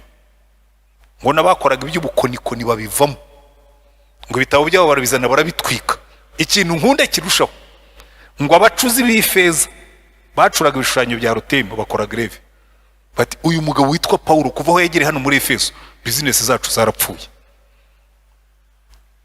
Njya nkumbura umunsi imbaraga z'umwuka zizamanuka, business z'utubari n'utubyiniro zigahomba. Abacuruza utubari ntimundakarire, kuko nibareka kunywa byeri bazanywa fanta nyinshi, ntabwo muzahomba, don't worry. Hari n'igihe bazabivaho amazi y'Inyange akaba ariyo bazajya banywa ku bwinshi. Nta muntu business ntishobora guhomba. Iyo business imwe Imana yifunze yagura izisigaye. None tuzareka kunywa? Tuzagira ibyo tunywa? Dushobora kureka kunywa inzoga tukanywa amata cyangwa tukanywa amazi, business izakomeza i blooming. Ariko icyo nshaka kubabwira ni iki ngiki, imbaraga z'umwuka zaramanutse, abacuzi bibigirwamana babura business. None twebwe ahubwo nibyo byiyongera. Iyo ndebye ubusambanyi buri hano, erega buriya n'ubutinganyi ni business. nta muntu utingana kuko abikunda mu Rwanda. Abatingana nuko hari kashi baba bawufarinze. Oya, ntitwari tubafite hano. Umwana umwe yasubiye rwose, niba binyibwiri, arambwira ati batwofarinze amafaranga numva nta kwitesha. Asezeraho yakoraga ku mukristo umwe mu wari wamuhaye akazi, asubira gushaka kashi. Iki rero iyo imbaraga z'umwuka zamanutse, iri ryari itorero ryuzura umwuka kandi rigatera abantu umwete wo kuzura umwuka. Ahubwo iki ni ikintu gikomeye cyane nge mbona kizanatugora, kuko uko tugenda twiga tubona ama masters n'ama PhDs n'ibiki, twumva umwuka atagikenewe. Niba mbeshya muzabaze kuri seminari nigagamo, kandi riveri evangelical, igendera ku ijambo ry'Imana cyane. Umugabo witwa John Wimber yari mu bantu abo b'abanyamwuka cyane, basengera abantu bakikubita hasi. Professor John Wimber n'uwitwa Peter Wagner bigishaga kufura aho nize. Ariko nusoma ibitabo byabanditsweho, donc byageze ahantu baravuga ati abagabo koreho ubushakashatsi, kuko ibi bintu bishobora kuduteranya n'abaduha amafaranga, kuko bari evangelical. Bakora ubushakashatsi basanga ibyo bakora rwose nta kintu kirimo kitashingiye ku ijambo ry'Imana. Bagate nubwo ibi ngibi bishingiye ku ijambo ry'Imana, ariko hari bamwe mu batera nkunga bacu badakunda bene ibi bintu by'ibitangaza biboroga. Ajye yigisha ariko ibi bigiye kuza mu ishuri. Ni abakunda gusoma muzarebe ibintu amatorero yitwa Vineyard, John Wimber niwe yatangije. Rero bikubwira ngo muri kino gihe dufite ikibazo, ijambo ry'Imana ntirikigira imbaraga. Turashaka utuntu tw'udukoryo n'utuntu tw'utunyungu turyohereye. Imbaraga z'umwuka ntitukizitindaho, degrees zaratunyuze. Gusenga ngo twarwara sirimenage, ngo nta mwanya twabona. Abantu bagutari ko mutakiza gusenga ngo nta mwanya. Ari abapastori, ari abakristo, byose byarasinziriye. Niba mbeshya muze kureka nitahira iwanjye, muzanjyane kwa Kaisari nge kuburana. Nzahagara mbabwire nigiye rwose mpagaze hano guhamya yuko ibi bintu ari ukuri. Ushaka kubimpakanya ntanyereke programu ye y'amasengesho, anyereke abakristo be buzuye umwuka, anyereke n'umurongo wa Bibiliya yahaye abakristo. Icyakane babwirizaga ubutumwa. Bibiliya tubwira ngo buri munsi, murebe ukuntu babwirizaga ubutumwa aho banyuraga hose, ngo buri munsi umwami Imana ikabongerera abakizwa. Twebwe dusigaye ducaho twambaye udupfukamunwa, ntawe iki, twaracecetse. Tumanika ibyuma rimwe mu mwaka waba utarabimanitse, ubwo ivugabutumwa rikaba ryarangiye. Ubundi buri mukristo wese agomba kuwininga souls, agomba kuzana abantu kuri Yesu. Nta byuma ba Paulo bamanikaga, nta nubwo babwirizaga oya, umuntu ku muntu, kandi itorero rigakura. Ntibimaze kuba bine. Icya gatanu, barakundanaga pe, ngo nta mukene wababagamo, ngo basangiraga ibyabo, ngo bafite umutima utishama, bari relax, bagakundana. Ku buryo kimwe mu bintu byakururaga abantu muri iriya torero ni urwo rukundo. Umwampororo umwe wa Roma yatoteje abakristo, buke yashyiraho na programu, aravuga ati mu myaka 10 y'ingoma yanjye nzaba naranduye ubukristo kubu buzaba bwaribagiranye. Abukoraho nkete, aravuga ati ikintu cya mbere gituma abantu benshi babuyoboka, baragabura, bafasha abakene. None guhera uyu munsi ishyizeho programu sociale, abakene bose bo mu bwami bwanjye bajye bagaburirwa, bafashwe. Ashyiraho no gutoteza abakristo, ariko noneho byo bifite imbaraga. None baza gufata umwanditsi umwe w'Abaroma witwaga Plinus, aramubwira ati uzenguruke ubwami bwanjye ndaguha ibyangombwa byose bya transport, na accommodation n'ibindi. Uzampe raporo y'aho bageze barandura iriya dini. Agarutse aramubwira ati nyagasani iriya dini ntushobora kuzayirandura.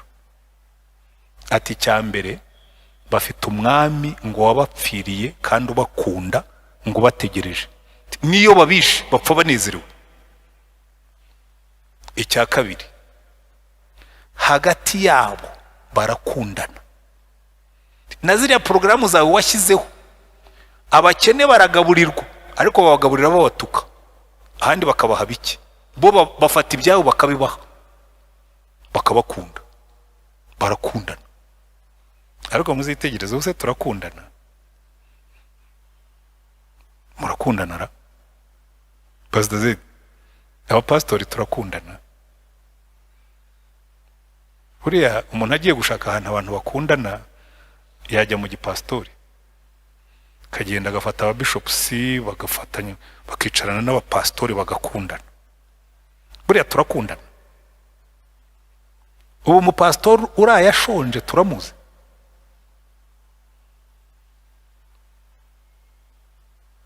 Halo, saba Kristo mwebwe murakundana. Ikintu cyatumaga rero yatorero rigira barakundanaga ku buryo nabo pagani babibonaga ngo bakabatangarira. Muze gusoma mu gice cya 4 ngo buri munsi umwami Imana ikabongerera bakizwa. The atmosphere was so good. Sibyo? Ariko ubu rero niba dushaka kuzagarura itorero rya original, iyo niyo prototype tugomba kwigiraho. Reka ndeke iminota isigaye namwe muyikoreshe mwongereho, ubundi bisigaye tuzabyiga ubundi mu yindi nyigisho. Ufite ikibazo, ufite igitekerezo yumva nawe uvuga ati ariko hari akantu karyoshye wibagiwe kuvuga, hano mikrofone irahari, ariko ningi yagagaye nayo bashobora kuyizura hanyuma tukayikoresha.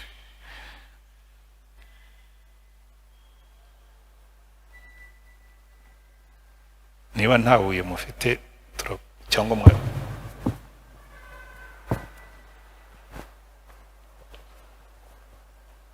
reka twumva undi muntu ushaka kongeraho. Iyi mikrofone ni yanyu, hanyuma dushyiremo agatege duture dutahe. Yego Moses, tambuka hano, baratambuka ukaza ukavuga bakureba rwose wanarimbye neza. Akoze pastor, Yesu ashimwe. Amen. Ni bibazo bibiri njye mfite. Yego. Avuze ngo Paulo Imana yari yaramuvuzeho ko azabonana na Kaisari. Ese twe ntabwo ndabimenya neza. Umuntu umenya ute iby'Imana yakuvuzeho, imigambi y'Imana yakuvuzeho? Ubimenya ute? Icya kabiri, hari aho yihanganiye bare abantu ababwira ibyo gukora ntibabyumve. Wavuze uti abarokore twiyumva yuko turi special, ntidushake kwegera abandi cyangwa ngo tubumve. Twa balancinga duti. Hari abantu usanga rwose avuga ati ni jyewe utunganye, abadatunganye ntago nabegera, sinakorana nabo. Kandi kuba example nukuba yes ntago wakwifatanya nabo muri byose, ariko nanone hari balancing factor ugomba kugira. Yego. Aho niho nagira ngo tusobanure. Ugize neza kubaza. Icya mbere, umuntu azabwirwa n'iki ko hari icyo Imana yamuvuzeho. Ubundi nta muntu uvuka adafite icyo Imana yamuvuzeho. Deja icya mbere Imana yakikuvuzeho utari wavuka. Paulo yaranditse aravuga ngo twebwe turi abantu Imana yaremye, ituremeye imirimo myiza yiteguriye kera ngo tuyigenderemo muri Kristo Yesu. Ikibazo rero Moses abantu benshi bagira, bashaka bya bintu biri sensational. Ubundi nubyuka mu gitondo reka mborohereza ubuzima. Ngiye kubabwira ibintu bibiri biri very deep, nubwo nzi ko mutari bubyumve. Amushua ntabwo muri bubyumve. Ikintu cya mbere, Imana igufitemo inyungu kuruta uko bitekereza. Muragifashe? ikurema ntabwo wigeze ubisaba. yohereza umwana we ku musaraba ngo agucungure, nta ruhare washyizemo. So you are an investment, uri igishoro cy'Imana. Ninde watanga igishoro ku iduka ntaryiteho?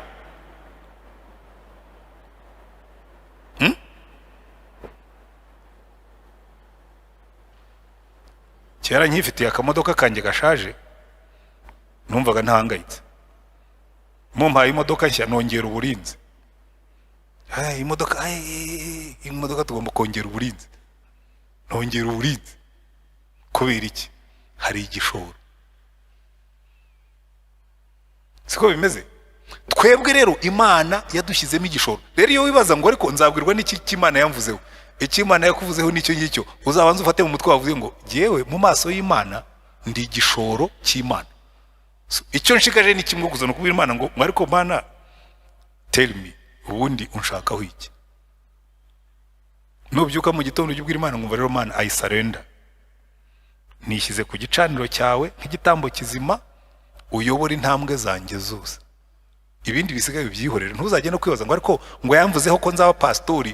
Ibyo ni umurimo wayo, izakujyana aho ishaka, gukoresha ibyo ishaka uko ishaka. Ariko kugira ngo wirekure gutyo Moses, hari icyo bigusaba. You pay the price. You pay the price. Ugomba gutanga ikiguzi cyo kumvira. And the price is obedience. Kumvira ibyo Imana yavuze, ukabigendera gusa. Ukavuga ngo hari ibyo nkora, hari n'ibyo ntakora. Ariko cyane cyane hari ibyo ntakora. Ibyo ukora yizabikujyanamo, ibyo udakora niwe ugomba kubikora. Ukavuga ngo hari ibyo ntazajyamo,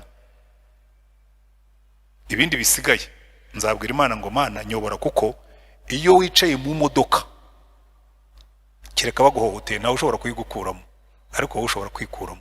Yesu yaravuze ngo intama zanjye ntawe uzivuvunura mu kiganza cyanjye, ngo ariko ndi irembo ry'intama, ngo muri gihe barinjira bakagira bate, bagasohoka. Ushatse gusohoka arasohoka. Ubu nshatse kwikura muri Yesu navamo, ariko igihe ntikuyemo nta gishobora kunkuramo. Iyo rero urimo, ibisigaye ujye ubimuharira, azagutwara safely kuko uri igishoro cye. Umunsi ibyo bintu bibiri abantu bazabyumva, ubuzima buzoroha. Njye mbwira abantu, hari ibintu biri deep, njye mbwira abantu ubundi iyo Yesu akureba, life is easy. Iyo ugendera imbere ya Yesu ntujya mu byaha. Umumva bitoroshye, nyamara abantu babijyamo. Niyo mpamvu mbabwira nubwo mbibabwira ntimubyumva. Iyi mvugo nayivuze hano, hari n'ababishyize mu ndirimbo. Ariko bari abantu barabyumvise ariko ntibabyumvira. Ujya mu byaha ute Yesu akureba? Icya kabiri bikurinda kujarajara. Nta muntu ujya ujarajara shebuja mureba. Bikakurinda n'ubwoba kuko ubahagarikiwe. Ibyo rero iyo wabisobanukiwe, umuhamagaro wawe rwose cy'Imana gushakaho kirasobanuka. Ni iki kubwira? Buriya se yibwira ngo Paulo yigeze yibwira ngo ngiye gukora iki? Yumvise Imana imubwira ngo uzagira Roma. Igeze mu nzira amubwira iti kandi n'abo bantu ndabaguhaye. Hari ibintu byinshi Imana yagendaga imubwira mu nzira, kuko yari igishoro. Nanjye ndi igishoro, nawe uri igishoro. Ni warakiye Yesu nk'umucunguzi n'umwami, hari ikintu Imana yabitse muri we, ni igishoro cyayo, amaraso ya Yesu, igiciro cyinshi. Amen. Hanyuma umurokore utinya kujya mu bapagani yamisinze mission. Ubundi nta mucyo ujya utinya umwijima. Umwijima niwo uhunga umucyo. Ariko usanga barokore ngo ninjye hariya bazangusha. Yesu areba hese. Wejye ugenda gusubwira Yesu uti rero turagiye je nawe, tugiye hariya. Ugende wicaremo nyine ujye umubwira uti ariko umpa amagambo yo kubabwira, nutega amatwi azagenda yaguha kandi ugire impact. Kandi iyo mvuze ibyo ngibyo ntabwo ari ibyo kubwiriza gusa, muzahere ku kazi mukora. Sibyo doctor? Ntujya kuvura abantu ujye uvuga ngo rero Mwami Yesu, umubiri w'uyu muntu ni wowe uremye, ibyo arwaye ubizi kundusha, guide me. muzari ako iryo sengesho rirahagije kugira ngo ube exceptional domaine waba ukoramo yose. Jewe nabaye umwarimu, najyaga mpagarara mu ishuri nkabwira umwuka wera umuntu abata umukristo mwiza umurokore w'umwarimu mwiza, akambwira ukunda aba banyeshuri. Hari n'abayambwiraga ati uyu munsi kandi waramubonaga uriya nimusohoka umusengere. Twajya gusohoka reka musengere, kandi koko hasanga yarabikeneye. Ariko kubera ko nari mwarimu undi na préfet des études baranyubaga nyine ko mwarimu aradukunda. Harakana kamwe mugageze kumwira ngo uri uzamwiteho special, no umuswa, ariko she's dear to me. Hanyuma nkajya nkaga kuru supplémentaire rwose ujya uza muhe supplémentaire nyuma y'amasomo ku buntu, tukicara imbere ya biro yanjye nkamwigisha nkamuha supplémentaire. Aratabwira nyina aramubwira ati mwarimu ati préfet wacu, banyitaga préfet ko nari préfet des études, préfet wacu arankunda kuruta abandi banyeshuri. Akajya anyoherereza amashaza yari warugurira za mutu, akana kava mu rugo kakanzanira amashaza ngo iyi ni intashyo ya mama.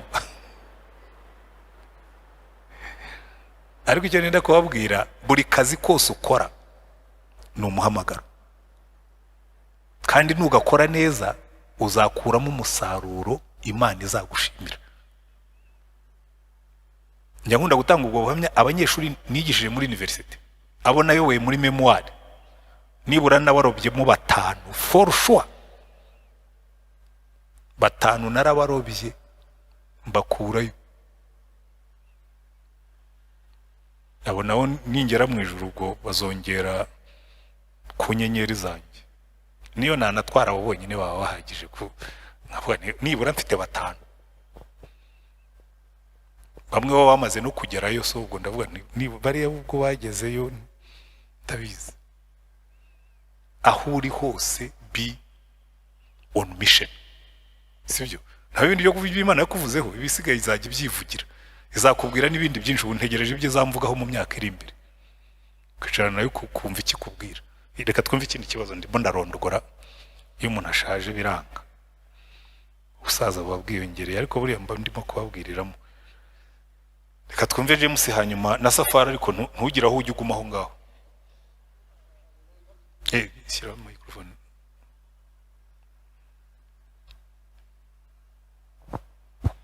Haleluya. Amen. Ni supplement kuri kunyigisho. Nemera ko nk'umukristo ibintu nakuye kuri Paulo cyangwa iki gitabo tugisoma, ariko n'urugendo rwa Paulo rwose ko nkunda ziriya nyigisho ze. Paulo amaze kwakira Kristo yashyize imbaraga nyinshi mu kugendera imbere ye, amuvuga amuhamiriza, yandika inzandiko nyinshi. Nizera ko Kristo wakoresheje Paulo uyu munsi icyo gihe, natwe iyo tumaze kumwakira mu by'ukuri utivanze n'ibindi ugakomeza kugendera imbere y'Imana, uwashoboje Kristo Kristo washoboje Paulo nawe uyu munsi yagushoboza.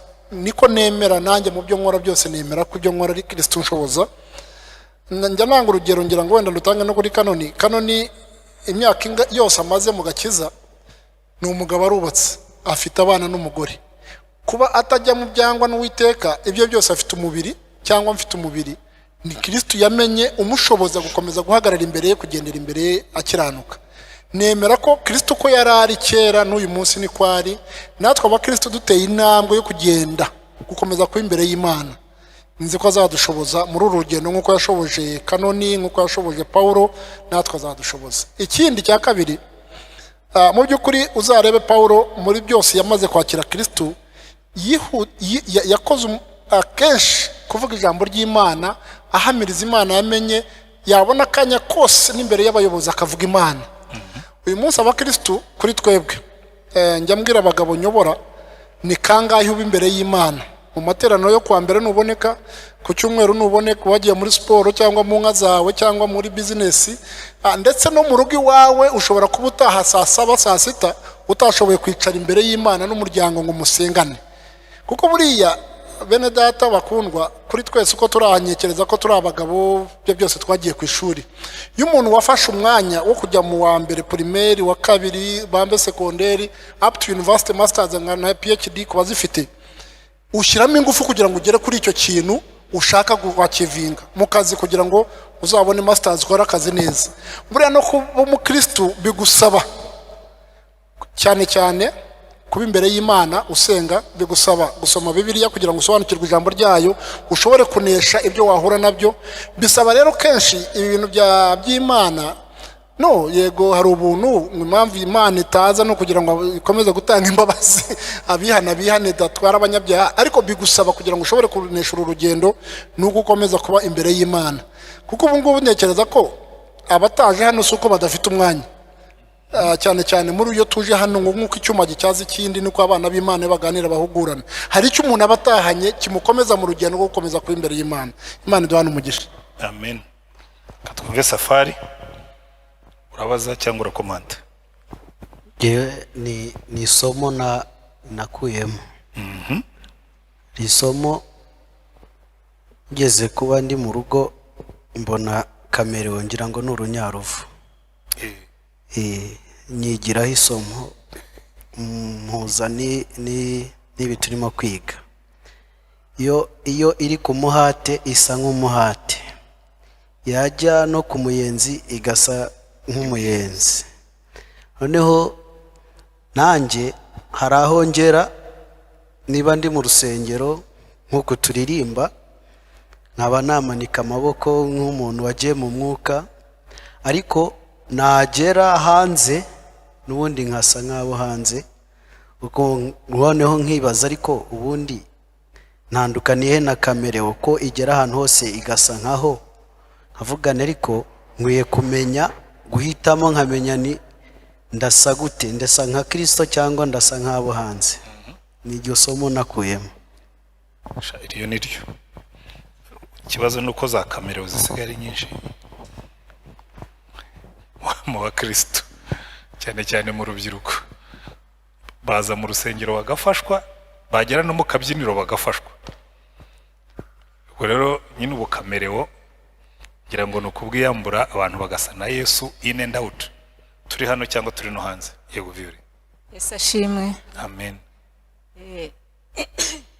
Hari ikibazo mpora nibaza. Yego. Turasabwa gukora nk'uko intumwa zakoraga, zarasangiraga, zarasuranaga, zarigishanyaga, zigafashanya, ariko igikomeye zikabwiriza ubutumwa bwiza. Mu buzima tubamo hari ubwo ushobora kwisanga uri kumwe n'abantu babahakanye. Umuntu udashobora kuza hano mu rusengero, umuntu mudashobora kwicarana ngo ube bamubwira ibya Yesu.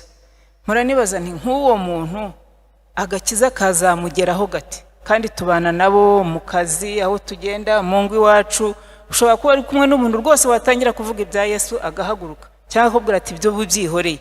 Mpora nibaza nk'uwo muntu kujya hari ukamusengera byonyine, hari ijambo ry'Imana rizamugeraho? Bizagenda gute? Ibintu bitatu. Icya mbere, ubanze uzuze biriya bisabwa, sibyo? Wowe uzabanze wicare, ugendane n'umwuka, ugendane na Yesu.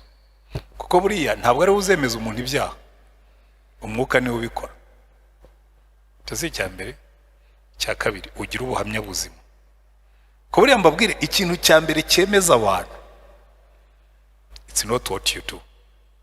Reka mbaho urugero, hari umuntu twakoranaga, umva niba hari abantu bangoye, abo bagabo barangoye, nkajya mbabwira ubutumwa.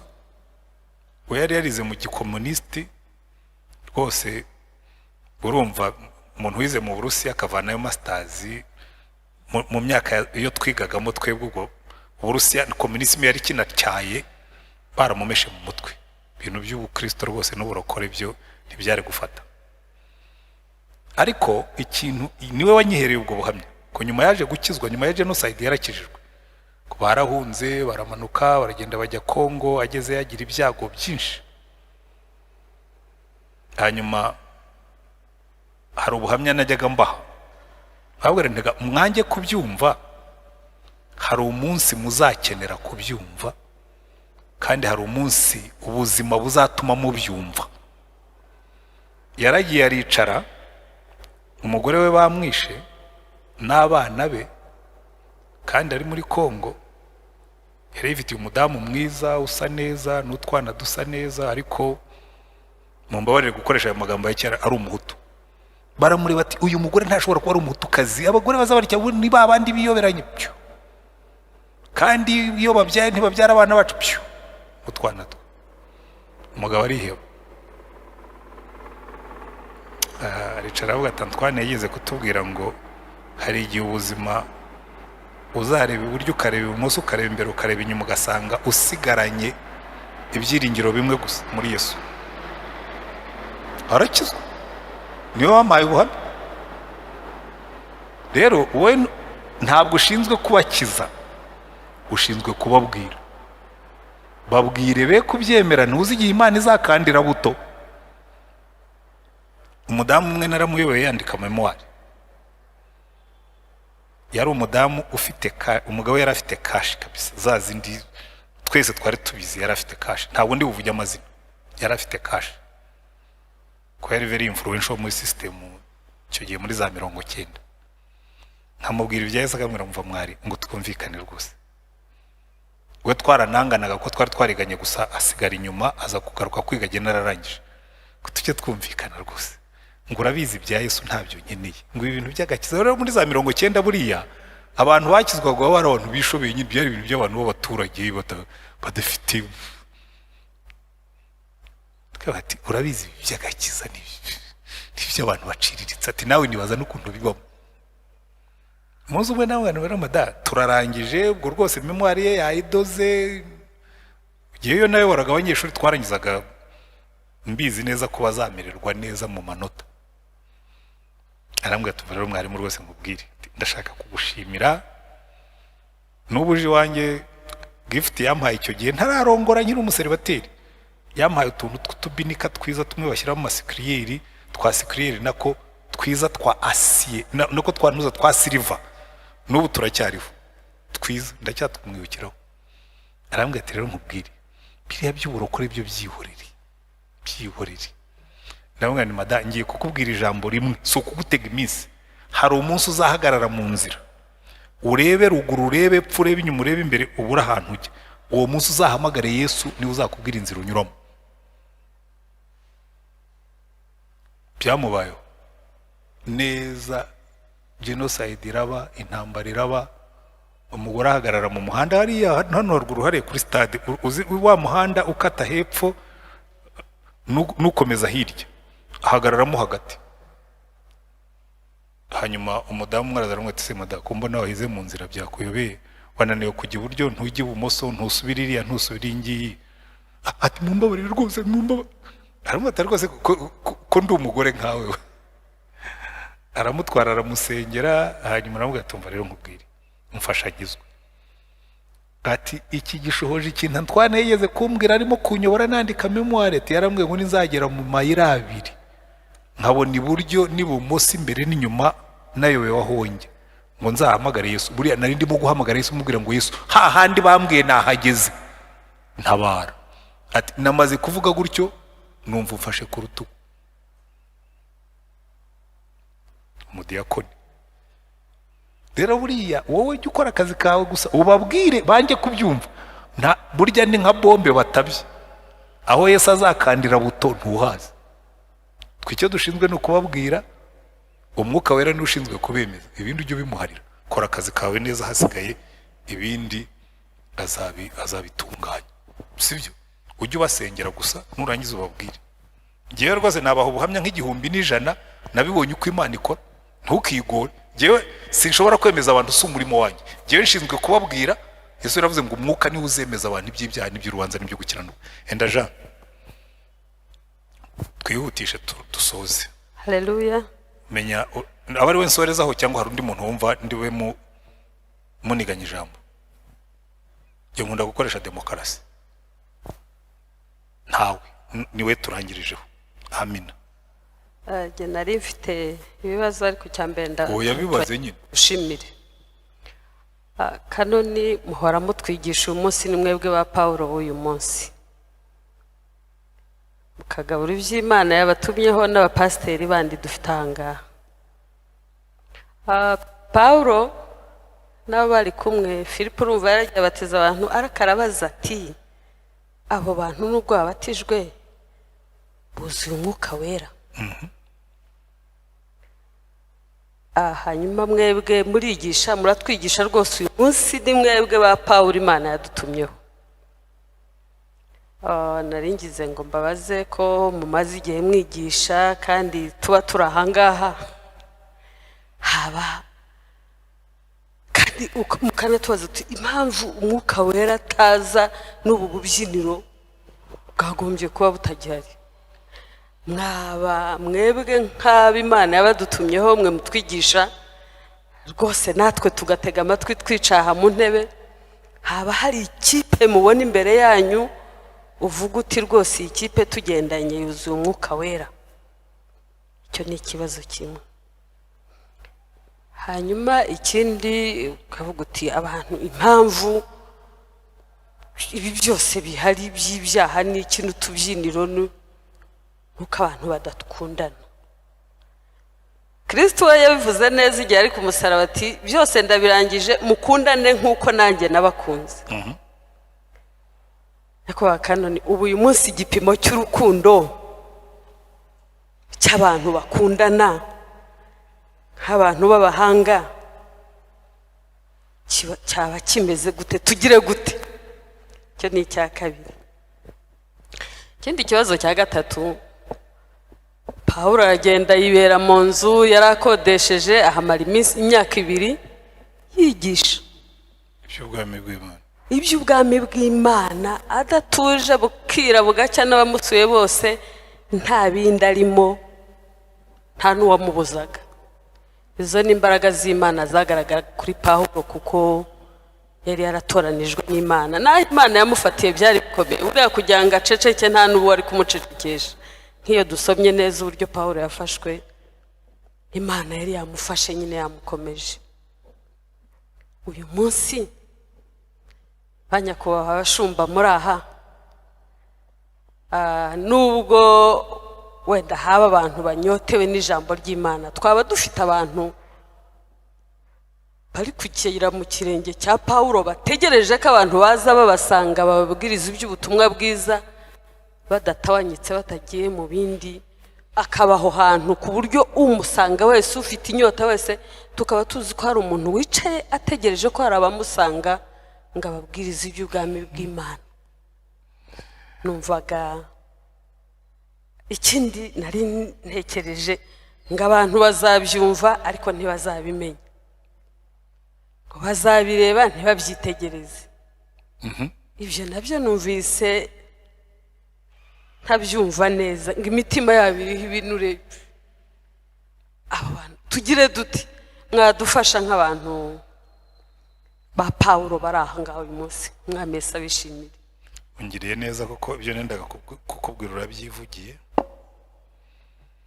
Wambazaga niba abantu buzura umwuka, kambaza niba abantu bakundana, kambaza niba abantu bameze nka ba Pawulo. Ngiye kukubwira ntisoma amagambo arangiza kino gice n'ubuhanuzi, ngo bazabyumva ariko ntibazabyumvira kuko imitima yabo iriho ibinuri, yarabyibushye.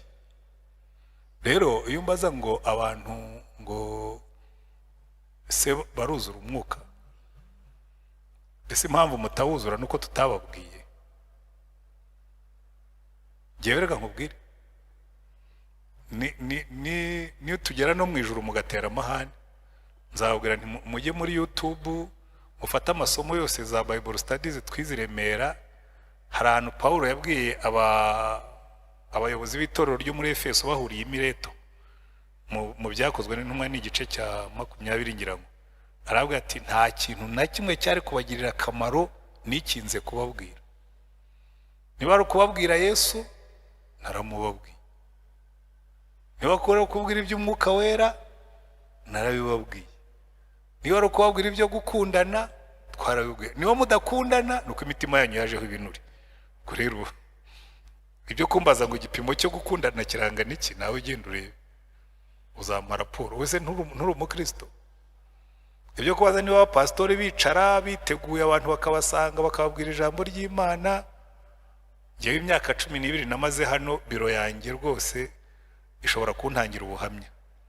Njye nari mfite discipline kuko mu gitondo njye Kabuga guhera saa 8 kugeza saa 2 y'ijoro. Amasaha nagombaga gukora 8 ku munsi narayakoraga. Dahirye nakoraga arenzeho ko no mu gitondo nabaga nakoze. Ubwo rero ibindi umbaza buri muntu wese azimurikira imitwaro ye. Buri wese wicaye hano nabo bandi urimo kuvuga uninguriraho. Muvuga ibyo muzi. Ubwo ni uburyo mbese bwo kuningura. Nibyo bita mu Kinyarwanda bita kuningura. Ugaca umugani ku manywa.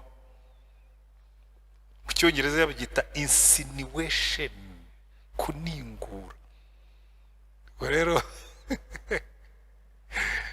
koja ibisigaye ijambo ry'Imana riba ryavuze, ibisigaye mwumvire. Namwe mujye murikoresha musesengure muzamenya aho bipfira. Ngo abantu bazumva ariko ntibazumvira. Ngo abantu bazareba ariko bazahumiriza amaso ngo be kureba. Kubera iki? Hari ahantu Imana yabwiye Ezekiel ngo genda ubabwire. Ngo babwire ngo uzamerera nk'indirimbo nziza iririmbwe n'umuntu w'umuhanga, ngo hanyuma ngo bazabyibagirwa, ngo kuko ari inzu y'abagome, ngo bayisubirire mu nyungu zabo. Ariko rero nkubwire ikintu kijya kinezeza, umubivuge gutyo cyangwa umwe kubivuga gutyo, hari 7,000 bitapfukamiye Bayali. Rwose haracyariho 7,000 bitapfukamiye Bayali. Jewe buriya ibyo abantu bavuga ntabwo njye nemera yuko abakristo bose baguye, ko nta muntu w'Imana ukibaho.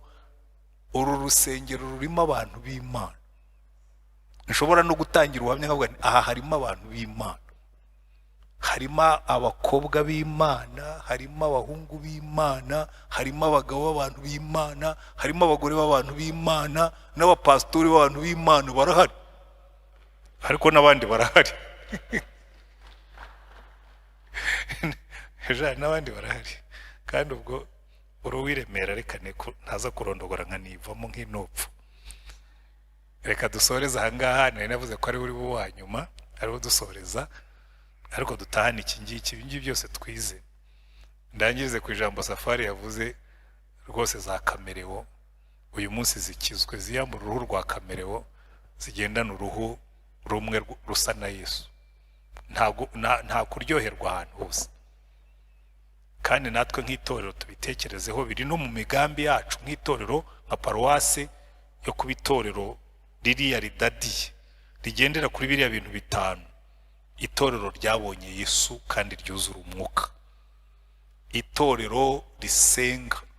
Itorero ryigisha ijambo ry'Imana. Niyo mpamvu tugira Bible study n'abantu bakavuga kandi gahoraho. Ibyo rwose nta nubwo tuzabireka. Niyo hasigaramo umuntu tuzabikomeza, kandi nzi neza ko mu minsi iri imbere ahubwo abantu baziyongera. Imana izaturivayivinga. Ndabyumva njya numva igicu, njya numva kera tukiragira inka twajya iyo imvura yagwirwa ajya kumva hirya mu ishyamba bivuga ngo ukamenya ngo nimugoroba imvura iraza kugwa. Imvura y'Uwiteka iri hafi. Hari igihe Imana izasuka inyota y'ijambo, abantu bakajya baza birukanka baje kwiga. Iki gicaniro ntimuzakizimye. Hari igihe tuzasenga imbaraga muzibone zimanuka. Gusenga ntimuzabireke. Niyo hasigara bake, hari 7,000 bitazapfukamira Bayali. Uzabe muri abo ngabo.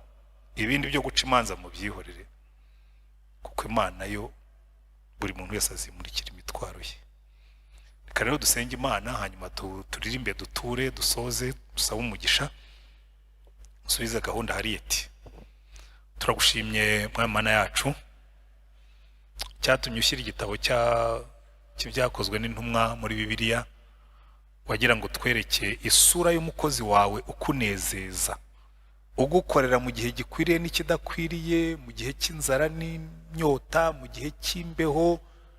Umukozi inzoka iruma ntacike intege, ahubwo akayikunkumurira mu muriro, barangiza bakavuga ati uyu muntu utishwe n'ubumara agomba kuba ari Imana.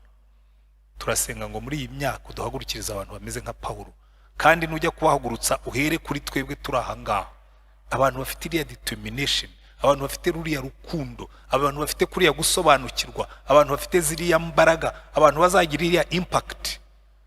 Mana nukora recruitment aba bicaye aha ngaha ukuremo abo uzakoresha, kandi imbaraga zawe zibe muri twe rwose. Imbaraga z'umwuka wera zuzure muri uru rusengero, ari abaza kenshi nkatwe tuza muri Bible study, n'abaza baje kuririmba, n'abaza baje guterana ku cyumweru, n'abaza mu yindi mirimo ikorerwa aha ngaha. Reka izo mbaraga ziba aha ngaha nkuko zari muri rya torero rya mbere. Uhembure umurimo wawe muri iyi minsi, kandi ibi byose twavugaga bitubere impamvu yo gusenga, guhembura umurimo wawe. Ubikore wihesha icyubahiro, duhe umugisha, natwe tuyihesha abandi, mu izina rya Mwami wacu Yesu Kristo, amen.